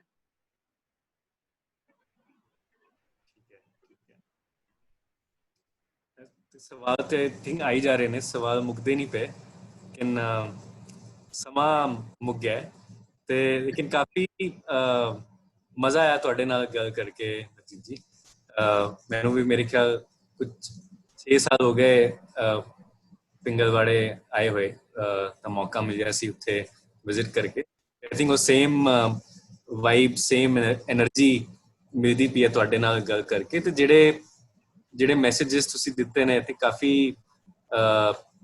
ਸਿੰਪਲ ਤੇ ਡੂੰਘੇ ਮੈਸੇजेस, ਤੇ ਥੈਂਕ ਯੂ, ਮਤਲਬ ਧੰਨਵਾਦ ਆਪਣਾ ਸਮਾਂ ਦੇਣ ਵਾਸਤੇ। ਹੁਣ ਅੰਕਿਤ, ਹੁਣ ਅਸੀਂ ਬ੍ਰੇਕਆਊਟ ਕਰਾਂਗੇ। ਇੰਦਰਜੀਤ ਜੀ, ਮੈਂ ਬਹੁਤ ਤੁਹਾਡਾ ਸ਼ੁਕਰਗੁਜ਼ਾਰ ਹਾਂ ਤੁਹਾਡੀ ਜ਼ਿੰਦਗੀ ਤੋਂ, ਤੁਹਾਡੇ ਕੰਮਾਂ ਤੋਂ, ਤੁਹਾਡੀਆਂ ਗੱਲਾਂ ਤੋਂ ਅੱਜ ਸਾਨੂੰ ਇੰਨਾ ਕੁਝ ਸਿੱਖਣ ਨੂੰ ਮਿਲਿਆ। ਤੇ ਮੈਂ ਆਪਣੀ ਗੱਲ ਤਾਂ ਕਰ ਸਕਦਾ ਕਿ ਮੈਂ ਵੀ ਭਗਤ ਪੂਰਨ ਸਿੰਘ ਜੀ ਦੇ ਸੇਵਾ ਵਾਲੇ ਰਸਤੇ ਤੇ ਜਿਹੜੇ ਤੁਸੀਂ ਤੁਰੇ ਹੋ ਉਹਦੇ ਤੇ ਤੁਰਨਾ ਚਾਹੁੰਦਾ। ਇੰਨੇ ਜਣੇ ਕਾਲ ਤੇ ਹੈਗੇ, ਮੈਂ ਸਭ ਦੇ ਲਈ ਕਹਿ ਰਿਹਾ। ਤੇ ਜੇ ਤੁਹਾਨੂੰ ਲੱਗਾ ਹੈ ਕਿ ਆਪਾਂ ਸਾਰੇ ਕਿਸੇ ਵੀ ਵੇਲੇ ਤੁਹਾਡੀ ਸੇਵਾ ਵਿੱਚ ਹਾਜ਼ਰ ਹੋ ਸਕਦੇ ਨੇ, ਤੇ ਤੁਹਾਡੇ ਕੋਲ ਮੇਰਾ ਫੋਨ ਨੰਬਰ ਹੈਗਾ ਤੇ ਤੁਸੀਂ ਬੇਝਿਜਕ ਮੈਨੂੰ ਕਦੇ ਵੀ ਫੋਨ ਕਰ ਸਕਦੇ ਹੋ। ਜਦੋਂ ਮਰਜ਼ੀ ਆਓ ਜੀ, ਮੋਸਟ ਵੈਲਕਮ। ਰੱਬ ਦਾ ਘਰ ਹੈ। ਹਾਂਜੀ, ਬਹੁਤ ਧੰਨਵਾਦ ਤੁਹਾਡਾ ਇੰਦਰਜੀਤ ਜੀ। ਠੀਕ ਹੈ। ਮੈਂ ਬਾਕੀ ਸਾਰੇ ਆਡੀਅנס ਨੂੰ ਰਿਕੁਐਸਟ ਕਰਨਾ ਚਾਹੁੰਦਾ ਕਿ ਆਪਾਂ 15 ਕੁ ਮਿੰਟ ਹੋਰ ਰੁਕ ਸਕਦੇ ਹਾਂ। ਤੇ ਜੇ ਇਹ ਜਿਹੜਾ ਜਿੱਦਾਂ ਇਹ ਕਾਨਫਰੰਸ ਜੇ ਨਾਨ ਕੋਵਿਡ ਟਾਈਮ ਦੇ ਵਿੱਚ ਹੋਈ ਹੁੰਦੀ, ਆਪਾਂ ਸਾਰੇ ਇੱਕ ਦੂਜੇ ਨਾਲ ਮਿਲੇ ਹੁੰਦੇ ਤੇ ਆਪਾਂ ਚਾਹ ਜੂ ਪੀਂਦੇ, ਲੰਗਰ ਛਕਦੇ ਤੇ ਫਿਰ ਇੱਕ ਦੂਜੇ ਨਾਲ ਗੱਲਾਂ ਬਾਤਾਂ ਕਰਦੇ। ਜ਼ੂਮ ਦੇ ਵਿੱਚ ਇੱਕ ਫੀਚਰ ਹੈਗਾ ਬ੍ਰੇਕਆਊਟ ਗਰੁੱਪ, ਜਿੰਦੇ ਵਿੱਚ ਆਪਾਂ ਸਾਰੇ 4-4, 5-5 ਦੇ ਗਰੁੱਪਾਂ ਦੇ ਵਿੱਚ ਜਾ ਕੇ ਇੱਕ ਦੂਜੇ ਦੇ ਨਾਲ ਗੱਲਾਂ ਕਰ ਸਕਦੇ, ਇੱਕ ਦੂਜੇ ਨਾਲ ਮਿਲ ਸਕਦੇ ਹਾਂ। ਇੱਕ ਨਿੱਕਾ ਜਿਹਾ ਸਵਾਲ ਰੱਖੂੰਗਾ ਮੈਂ ਇੰਦਰਜੀਤ ਜੀ ਪੂਰੀ ਅੱਜ ਗੱਲਬਾਤ ਤੋਂ, ਕਿ ਸੇਵਾ ਦੇ, ਪੰਜਾਬ ਦੇ ਸੇਵਾ ਦੇ ਵਿੱਚ ਜਿਹੜਾ ਸਾਡਾ ਇੰਨਾ ਸੋਹਣਾ ਵਿਰਸਾ ਹੈਗਾ ਸਾਡਾ, ਇਹਨੂੰ ਮੈਂ ਆਪਣੀ ਜ਼ਿੰਦਗੀ ਦੇ ਵਿੱਚ, ਰੋਜ਼ਮਰਰਾ ਦੀ ਜ਼ਿੰਦਗੀ ਦੇ ਵਿੱਚ ਨਿੱਕੀ ਚੀਜ਼ਾਂ ਵਿੱਚ ਕਿਵੇਂ ਉਤਾਰ ਸਕਦਾ। ਇਸ ਗੱਲ ਤੇ ਜੇ ਆਪਾਂ ਚਰਚਾ ਕਰਕੇ ਆਵਾਂਗੇ, ਆਪਣੀ ਗੱਲ ਕਰਾਂਗੇ ਵੀ ਮੈਂ ਆਪਣੀ ਰੋਜ਼ਮਰਰਾ ਦੀ ਜ਼ਿੰਦਗੀ ਦੇ ਵਿੱਚ ਨਿੱਕੀ ਚੀਜ਼ਾਂ ਦੇ ਨਾਲ, ਸੇਵਾ ਦੇ ਨਾਲ ਇਸ ਤਰੀਕੇ ਨਾਲ ਜੁੜਿਆ ਹੋਇਆ ਜਾਂ ਜੁੜਨਾ ਚਾਹਨਾ ਜਾਂ ਜੁੜਨਾ ਚਾਹੁੰਦੀ ਹਾਂ। ਤੇ Aayushi, one breakout groups are ready, let me know. ਤੇ ਆਪਾਂ ਸਾਰੇ ਇੱਕ ਦੂਜੇ ਨਾਲ ਜੁੜ ਕੇ ਆਵਾਂਗੇ ਤੇ ਇਹਨਾਂ ਗੱਲਾਂ ਨੂੰ ਆਪਾਂ ਗੱਲਾਂ ਤੱਕ ਨਾ ਰੱਖ ਕੇ ਆਪਣੀ ਜ਼ਿੰਦਗੀ ਦੇ ਵਿੱਚ ਕਿਸ ਤਰ੍ਹਾਂ ਧਾਰਨ ਕਰਨਾ, ਉਸ ਬਾਰੇ ਥੋੜੇ ਜਿਹੇ ਡਿਸਕਸ਼ਨ ਕਰਕੇ ਆਵਾਂਗੇ। ਦੇਖੋ ਜੀ, ਜਿਹੜੀਆਂ ਨਿੱਕੀਆਂ ਗੱਲਾਂ ਬਹੁਤ ਆ। ਰੁੱਖ ਲਾਓ, ਜਿਹੜੀ ਸਭ ਤੋਂ ਵੱਡੀ ਗੱਲ ਆ। ਪਵਨ ਗੁਰੂ ਪਾਣੀ ਪਿਤਾ ਮਾਤਾ ਧਰਤ ਮਹਤ। ਹਾਂਜੀ, ਪਹਿਲਾਂ ਸਭ ਤੋਂ ਵੱਡੀ ਗੱਲ ਹੈ ਕਿ ਰੁੱਖ ਲਾਉਣਾ, ਤਾਂ ਕਿ ਸਾਡੇ ਹਵਾ ਤਾਂ ਸਾਡਾ ਜੀਵਨ ਹੈ। ਹਵਾ ਬਿਨਾਂ ਅਸੀਂ ਜੀ ਨਹੀਂ ਸਕਦੇ। ਫਿਰ ਭਗਤ ਜੀ ਦੀ ਮਾਤਾ ਨੇ ਕਿਹਾ, ਰਸਤੇ ਚੋਂ ਕਿੱਲ ਚੁੱਕ ਲੈ, ਕੋਈ ਵੀ ਚੀਜ਼ ਰਸਤੇ ਚ, ਈਵਨ ਗੋਬਰ ਵੀ ਭਗਤ ਜੀ ਚੁੱਕ ਕੇ ਖੇਤਾਂ ਚ ਪਾਉਂਦੇ ਰਹੇ ਹੈ। ਅਰੇ ਜੌਨ ਰਸਕਿਨ ਫਿਲਾਸਫਰ ਹੋਏ, ਐਨਵਾਇਰਮੈਂਟਲ ਜਿਹੜੇ ਫਿਲਾਸਫਰ, ਉਹਨਾਂ ਨੇ ਇਹ ਗੱਲ ਕਹੀ ਹੈ ਕਿ what is the dirt, it is the trade at the wrong place. ਵੀ ਤੁਸੀਂ ਜੇ ਤਾਂ ਗੋਬਰ ਸੜਕ ਤੇ ਹੈ ਤਾਂ ਗੰਦ ਹੈ, ਜੇ ਖੇਤਾਂ ਵਿੱਚ ਹੈ ਤਾਂ ਖਜ਼ਾਨਾ ਹੈਗਾ, ਇਹ ਖਾਦ ਹੈਗੀ ਹੈ। ਪਰ ਇਹਦੇ ਲਈ ਤੁਹਾਨੂੰ ਹਉਮੈ ਮਾਰਨੀ ਪੈਂਦੀ ਹੈ ਨਾ ਰਸਤੇ ਚ ਗੋਹਾ ਚੁੱਕਣ ਵਾਸਤੇ। ਔਰ ਇੱਕ ਇਹੋ ਜਿਹੀਆਂ ਬਹੁਤ ਸਾਰੀਆਂ ਗੱਲਾਂ ਨੇ ਕਿ ਕੰਚ ਬਹੁਤ ਸਾਰਾ ਗਿਰਿਆ ਪਿਆ ਸੀ ਦਿੱਲੀ। ਭਗਤ ਜੀ ਇੱਕ ਵਾਰੀ ਗਏ ਤੇ ਪਤਾ ਨਹੀਂ ਕੁਛ ਕਾਰ ਦਾ ਟੁੱਟਿਆ ਸੀ ਸ਼ੀਸ਼ਾ, ਕਿ ਕੀ ਸੀਗਾ। ਔਰ ਤੁਹਾਨੂੰ ਪਤਾ ਉਦੋਂ ਤਾਂ ਟ੍ਰੈਫਿਕ ਇੰਨਾ ਜ਼ਿਆਦਾ ਨਹੀਂ ਸੀ, ਪਰ ਫਿਰ ਵੀ ਕਾਫੀ ਜ਼ਿਆਦਾ ਟ੍ਰੈਫਿਕ ਸੀ। ਉਹ ਭਗਤ ਜੀ ਸੋਚਣ ਲੱਗੇ ਵੀ ਇਹ ਕੰਚ ਕਿਵੇਂ ਚੁੱਕਾਂ ਮੈਂ, ਇਹ ਕਿਸੇ ਨੂੰ ਚੁੱਭ ਜਾਏਗਾ, ਕਿਸੇ ਦੇ ਟੈਟਨਸ ਹੋ ਜਾਏਗੀ, ਕੁਛ ਤਕਲੀਫ ਦੇਗਾ, ਕੋਈ ਟਾਇਰ ਫਟ ਜਾਏਗਾ। ਤਾਂ ਭਗਤ ਜੀ ਸੋਚ ਰਿਹਾ ਵੀ ਮੈਂ ਇਹ ਕੰਚ ਕਿਵੇਂ ਚੁੱਕਾਂ। ਤਾਂ ਉਹਨਾਂ ਨੇ ਆਪਣੀ ਲੋਈ ਲਾਈ, ਤਾਂ ਉਹਨਾਂ ਨੇ ਲੋਈ ਥੱਲੇ ਧਰਤੀ ਨਾਲ ਘਸੀਟ ਦੇ ਦੂਜੇ ਪਾਸੇ ਲੈ ਕੇ ਭੱਜ ਕੇ, ਕਿਉਂਕਿ ਟ੍ਰੈਫਿਕ ਬੜਾ ਸੀ, ਉੱਥੇ ਇਕੱਠਾ ਕੀਤਾ। ਫਿਰ ਦੂਜੇ ਪਾਸੋਂ ਘੜੀਸਦੇ ਆਏ ਤੇ ਫਿਰ ਉੱਥੋਂ ਇਕੱਠਾ ਕੀਤਾ। ਤਾਂ ਇਹ ਜਿਹੜਾ ਨਾ ਭਗਤ ਪੂਰਨ ਸਿੰਘ ਜੀ ਸਾਡੇ ਵਾਸਤੇ ਇੱਕ ਲਿਵਿੰਗ ਮਾਡਲ ਹੈ। ਸਾਧੂ ਟੀ.ਐਨ. ਵਾਸਵਾਨੀ ਲਿਖਦੇ ਹੈ, A living model has more power to influence and direct the lives of people than 1,000 principles written in a book or spoken by mouth.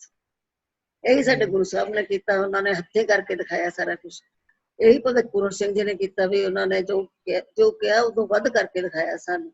ਆਪ ਰੁੱਖ ਲਾਏ, ਬੈਠ ਕੇ ਆਪ ਰੁੱਖ ਲਗਾਏ, ਜਿੱਥੇ ਗਰੀਬ ਰਹਿੰਦੇ ਸੀ ਉੱਥੇ ਨਲਕਾ ਲਵਾਇਆ ਪਾਣੀ ਵਾਸਤੇ। ਤੋ ਇਸ ਕਰਕੇ ਛੋਟੇ ਛੋਟੇ ਕੰਮ ਜਿਹੜੇ ਮੈਂ ਤੁਹਾਨੂੰ ਦੱਸਿਆ, ਦੇਸ਼ ਭਗਤੀ ਜਿਹੜੀ ਹੈ ਜ਼ਰੂਰੀ ਨਹੀਂ ਵੱਡੇ ਕੰਮਾਂ ਚ ਹੁੰਦੀ ਹੈ, ਛੋਟੇ ਕੰਮਾਂ ਚ ਬੜੀ ਵੱਡੀ ਦੇਸ਼ ਭਗਤੀ ਛੁਪੀ ਹੋਈ ਹੈ, ਜੇ ਤੁਸੀਂ ਆਪਣੇ ਦੇਸ਼ ਨੂੰ ਪਿਆਰ ਕਰਦੇ ਹੋ। ਜਦੋਂ ਦਰਬਾਰ ਸਾਹਿਬ ਜਾਂਦੇ ਸੀ ਤਾਂ ਦੇਖਦੇ ਸੀ ਪਰਿਕਰਮਾ ਦੇ ਵਿੱਚ ਇੱਥੇ ਪੱਖੇ, ਸੰਗਤ ਨਹੀਂ ਬੈਠੀ, ਉੱਥੇ ਪੱਖੇ ਚੱਲ ਰਹੇ ਨੇ, ਤਾਂ ਜਾਂਦੇ ਸਾਰੇ ਪੱਖੇ ਬੰਦ ਕਰ ਦਿੰਦੇ ਸੀ। ਜੇ ਸੀਐਮ ਦੇ ਦਫ਼ਤਰ ਜਾਂਦੇ ਸੀ ਉੱਥੇ ਦੇਖਦੇ ਲਾਈਟਾਂ ਬਹੁਤ ਜਗ ਰਹੀਆਂ ਨੇ, ਜਾਂ ਸਿੱਧੇ ਸਵਿਚ ਬੋਰਡ ਤੇ ਜਾ ਕੇ ਲਾਈਟਾਂ ਬੰਦ ਕਰਦੇ ਸੀ, ਕਹਿੰਦੇ ਪਰਦੇ ਪਰਾਂ ਕਰੋ, ਤੁਹਾਨੂੰ ਨਹੀਂ ਪਤਾ ਖੇਤਾਂ ਨੂੰ ਬਿਜਲੀ ਚਾਹੀਦੀ ਹੈ। ਉਹ ਇਸ ਕਰਕੇ ਹਰ ਉਹਨਾਂ ਦਾ ਐਕਸ਼ਨ ਦੇ ਵਿੱਚ ਇੱਕ ਲੈਸਨ ਹੁੰਦਾ ਸੀ।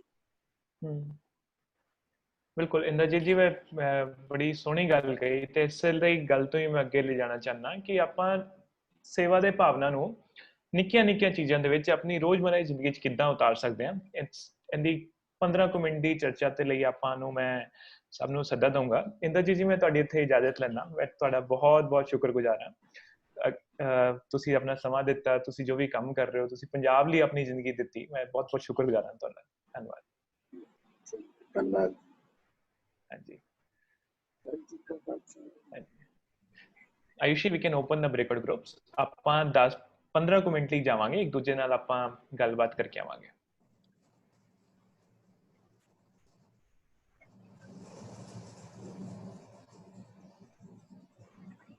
ਮੈਂ ਇੰਦਰਜੀਤ ਜੀ ਤੁਹਾਡਾ ਵੀਡੀਓ ਬੰਦ ਕਰ ਰਿਹਾ ਹੈਗਾ, ਠੀਕ ਹੈ ਜੀ?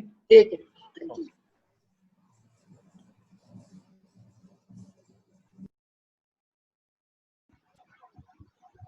Yeah, the breakout rooms are ready.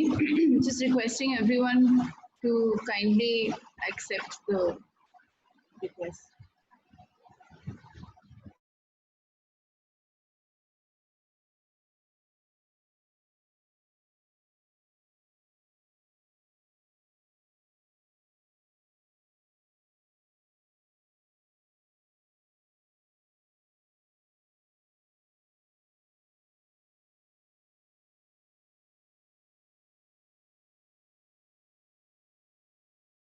ਜੇ ਜੋ ਵੀ ਤੁਸੀਂ ਗੱਲਾਂ ਕਰਕੇ ਆਏ, ਜੋ ਵੀ ਨਿੱਕੀਆਂ ਨਿੱਕੀਆਂ ਚੀਜ਼ਾਂ ਲੱਭ ਕੇ ਲਾਏ ਹੋ ਆਪਣੇ ਲਈ ਸੇਵਾ ਦੇ ਰਸਤੇ ਤੇ ਤੁਰਨ ਦੇ ਲਈ, ਉਹਨੂੰ ਅਮਲ ਕਰੋ। ਤੇ ਸਾਡੇ ਜਿਹੜਾ ਗੂਗਲ ਗਰੁੱਪ ਹੈਗਾ ਉਹਦੇ ਤੇ ਆਪਾਂ ਡਿਸਕਸ਼ਨ ਜਾਰੀ ਰੱਖਾਂਗੇ।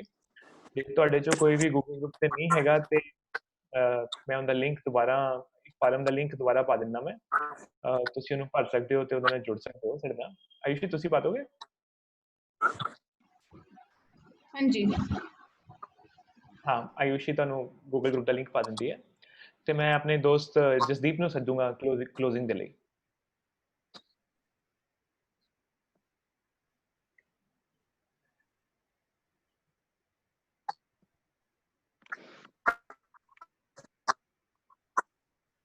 ਹਾਂਜੀ, ਅੱਛੇ, ਸਭ ਨੂੰ ਪੰਗੜਵਾੜੇ ਬਾਰੇ ਪਤਾ ਹੈ, ਪਰ ਫਿਰ ਵੀ ਬਹੁਤ ਸਾਰੀਆਂ ਚੀਜ਼ਾਂ ਜਿਵੇਂ ਕਿ ਆਰਗੈਨਿਕ ਫਾਰਮਿੰਗ ਵਿੱਚ, ਸਕੂਲ ਵਿੱਚ, ਹੋਰ ਬਹੁਤ ਸਾਰੀਆਂ ਜਿਹੜੀਆਂ ਉਹਨਾਂ ਨੇ ਕੰਮ ਵਿੱਢੇ ਹੋਏ ਨੇ ਕਾਰਜ, ਉਹਨਾਂ ਬਾਰੇ ਸ਼ਾਇਦ ਸੰਗਤ ਨੂੰ ਨਾ ਪਤਾ ਹੋਵੇ ਤੇ ਉਹ ਪਤਾ ਲੱਗ ਗਿਆ ਅੱਜ।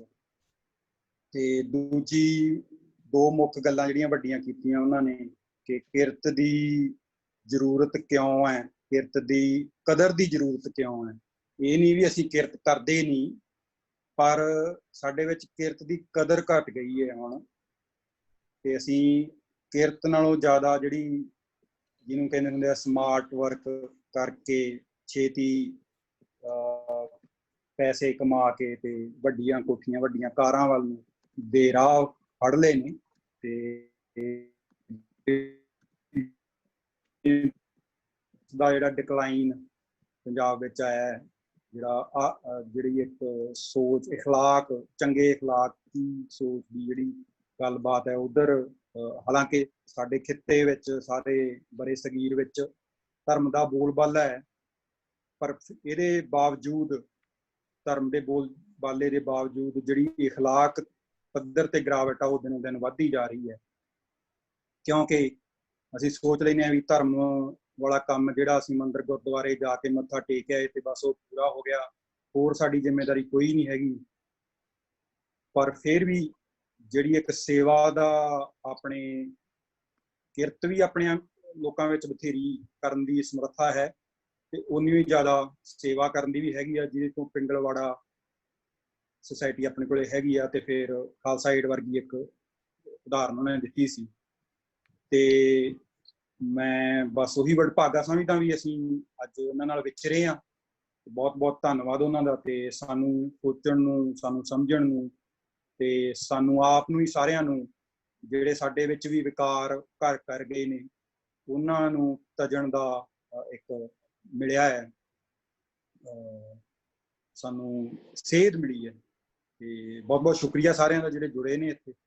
ਬਹੁਤ ਬਹੁਤ ਸ਼ੁਕਰੀਆ ਬੀਬੀ ਜੀ ਦਾ, ਬਹੁਤ ਬਹੁਤ ਸ਼ੁਕਰੀਆ ਅਮਨਦੀਪ ਜੀ ਦਾ ਤੇ ਸਾਂਝੀ ਸਿੱਖਿਆ ਦਾ, Majha house the.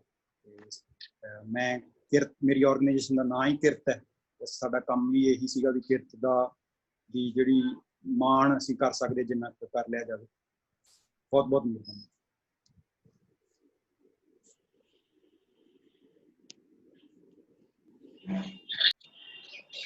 Thank you everyone. Bye bye. ਸਤਿ ਸ਼੍ਰੀ ਅਕਾਲ। Bye bye. Sat Sri Akal.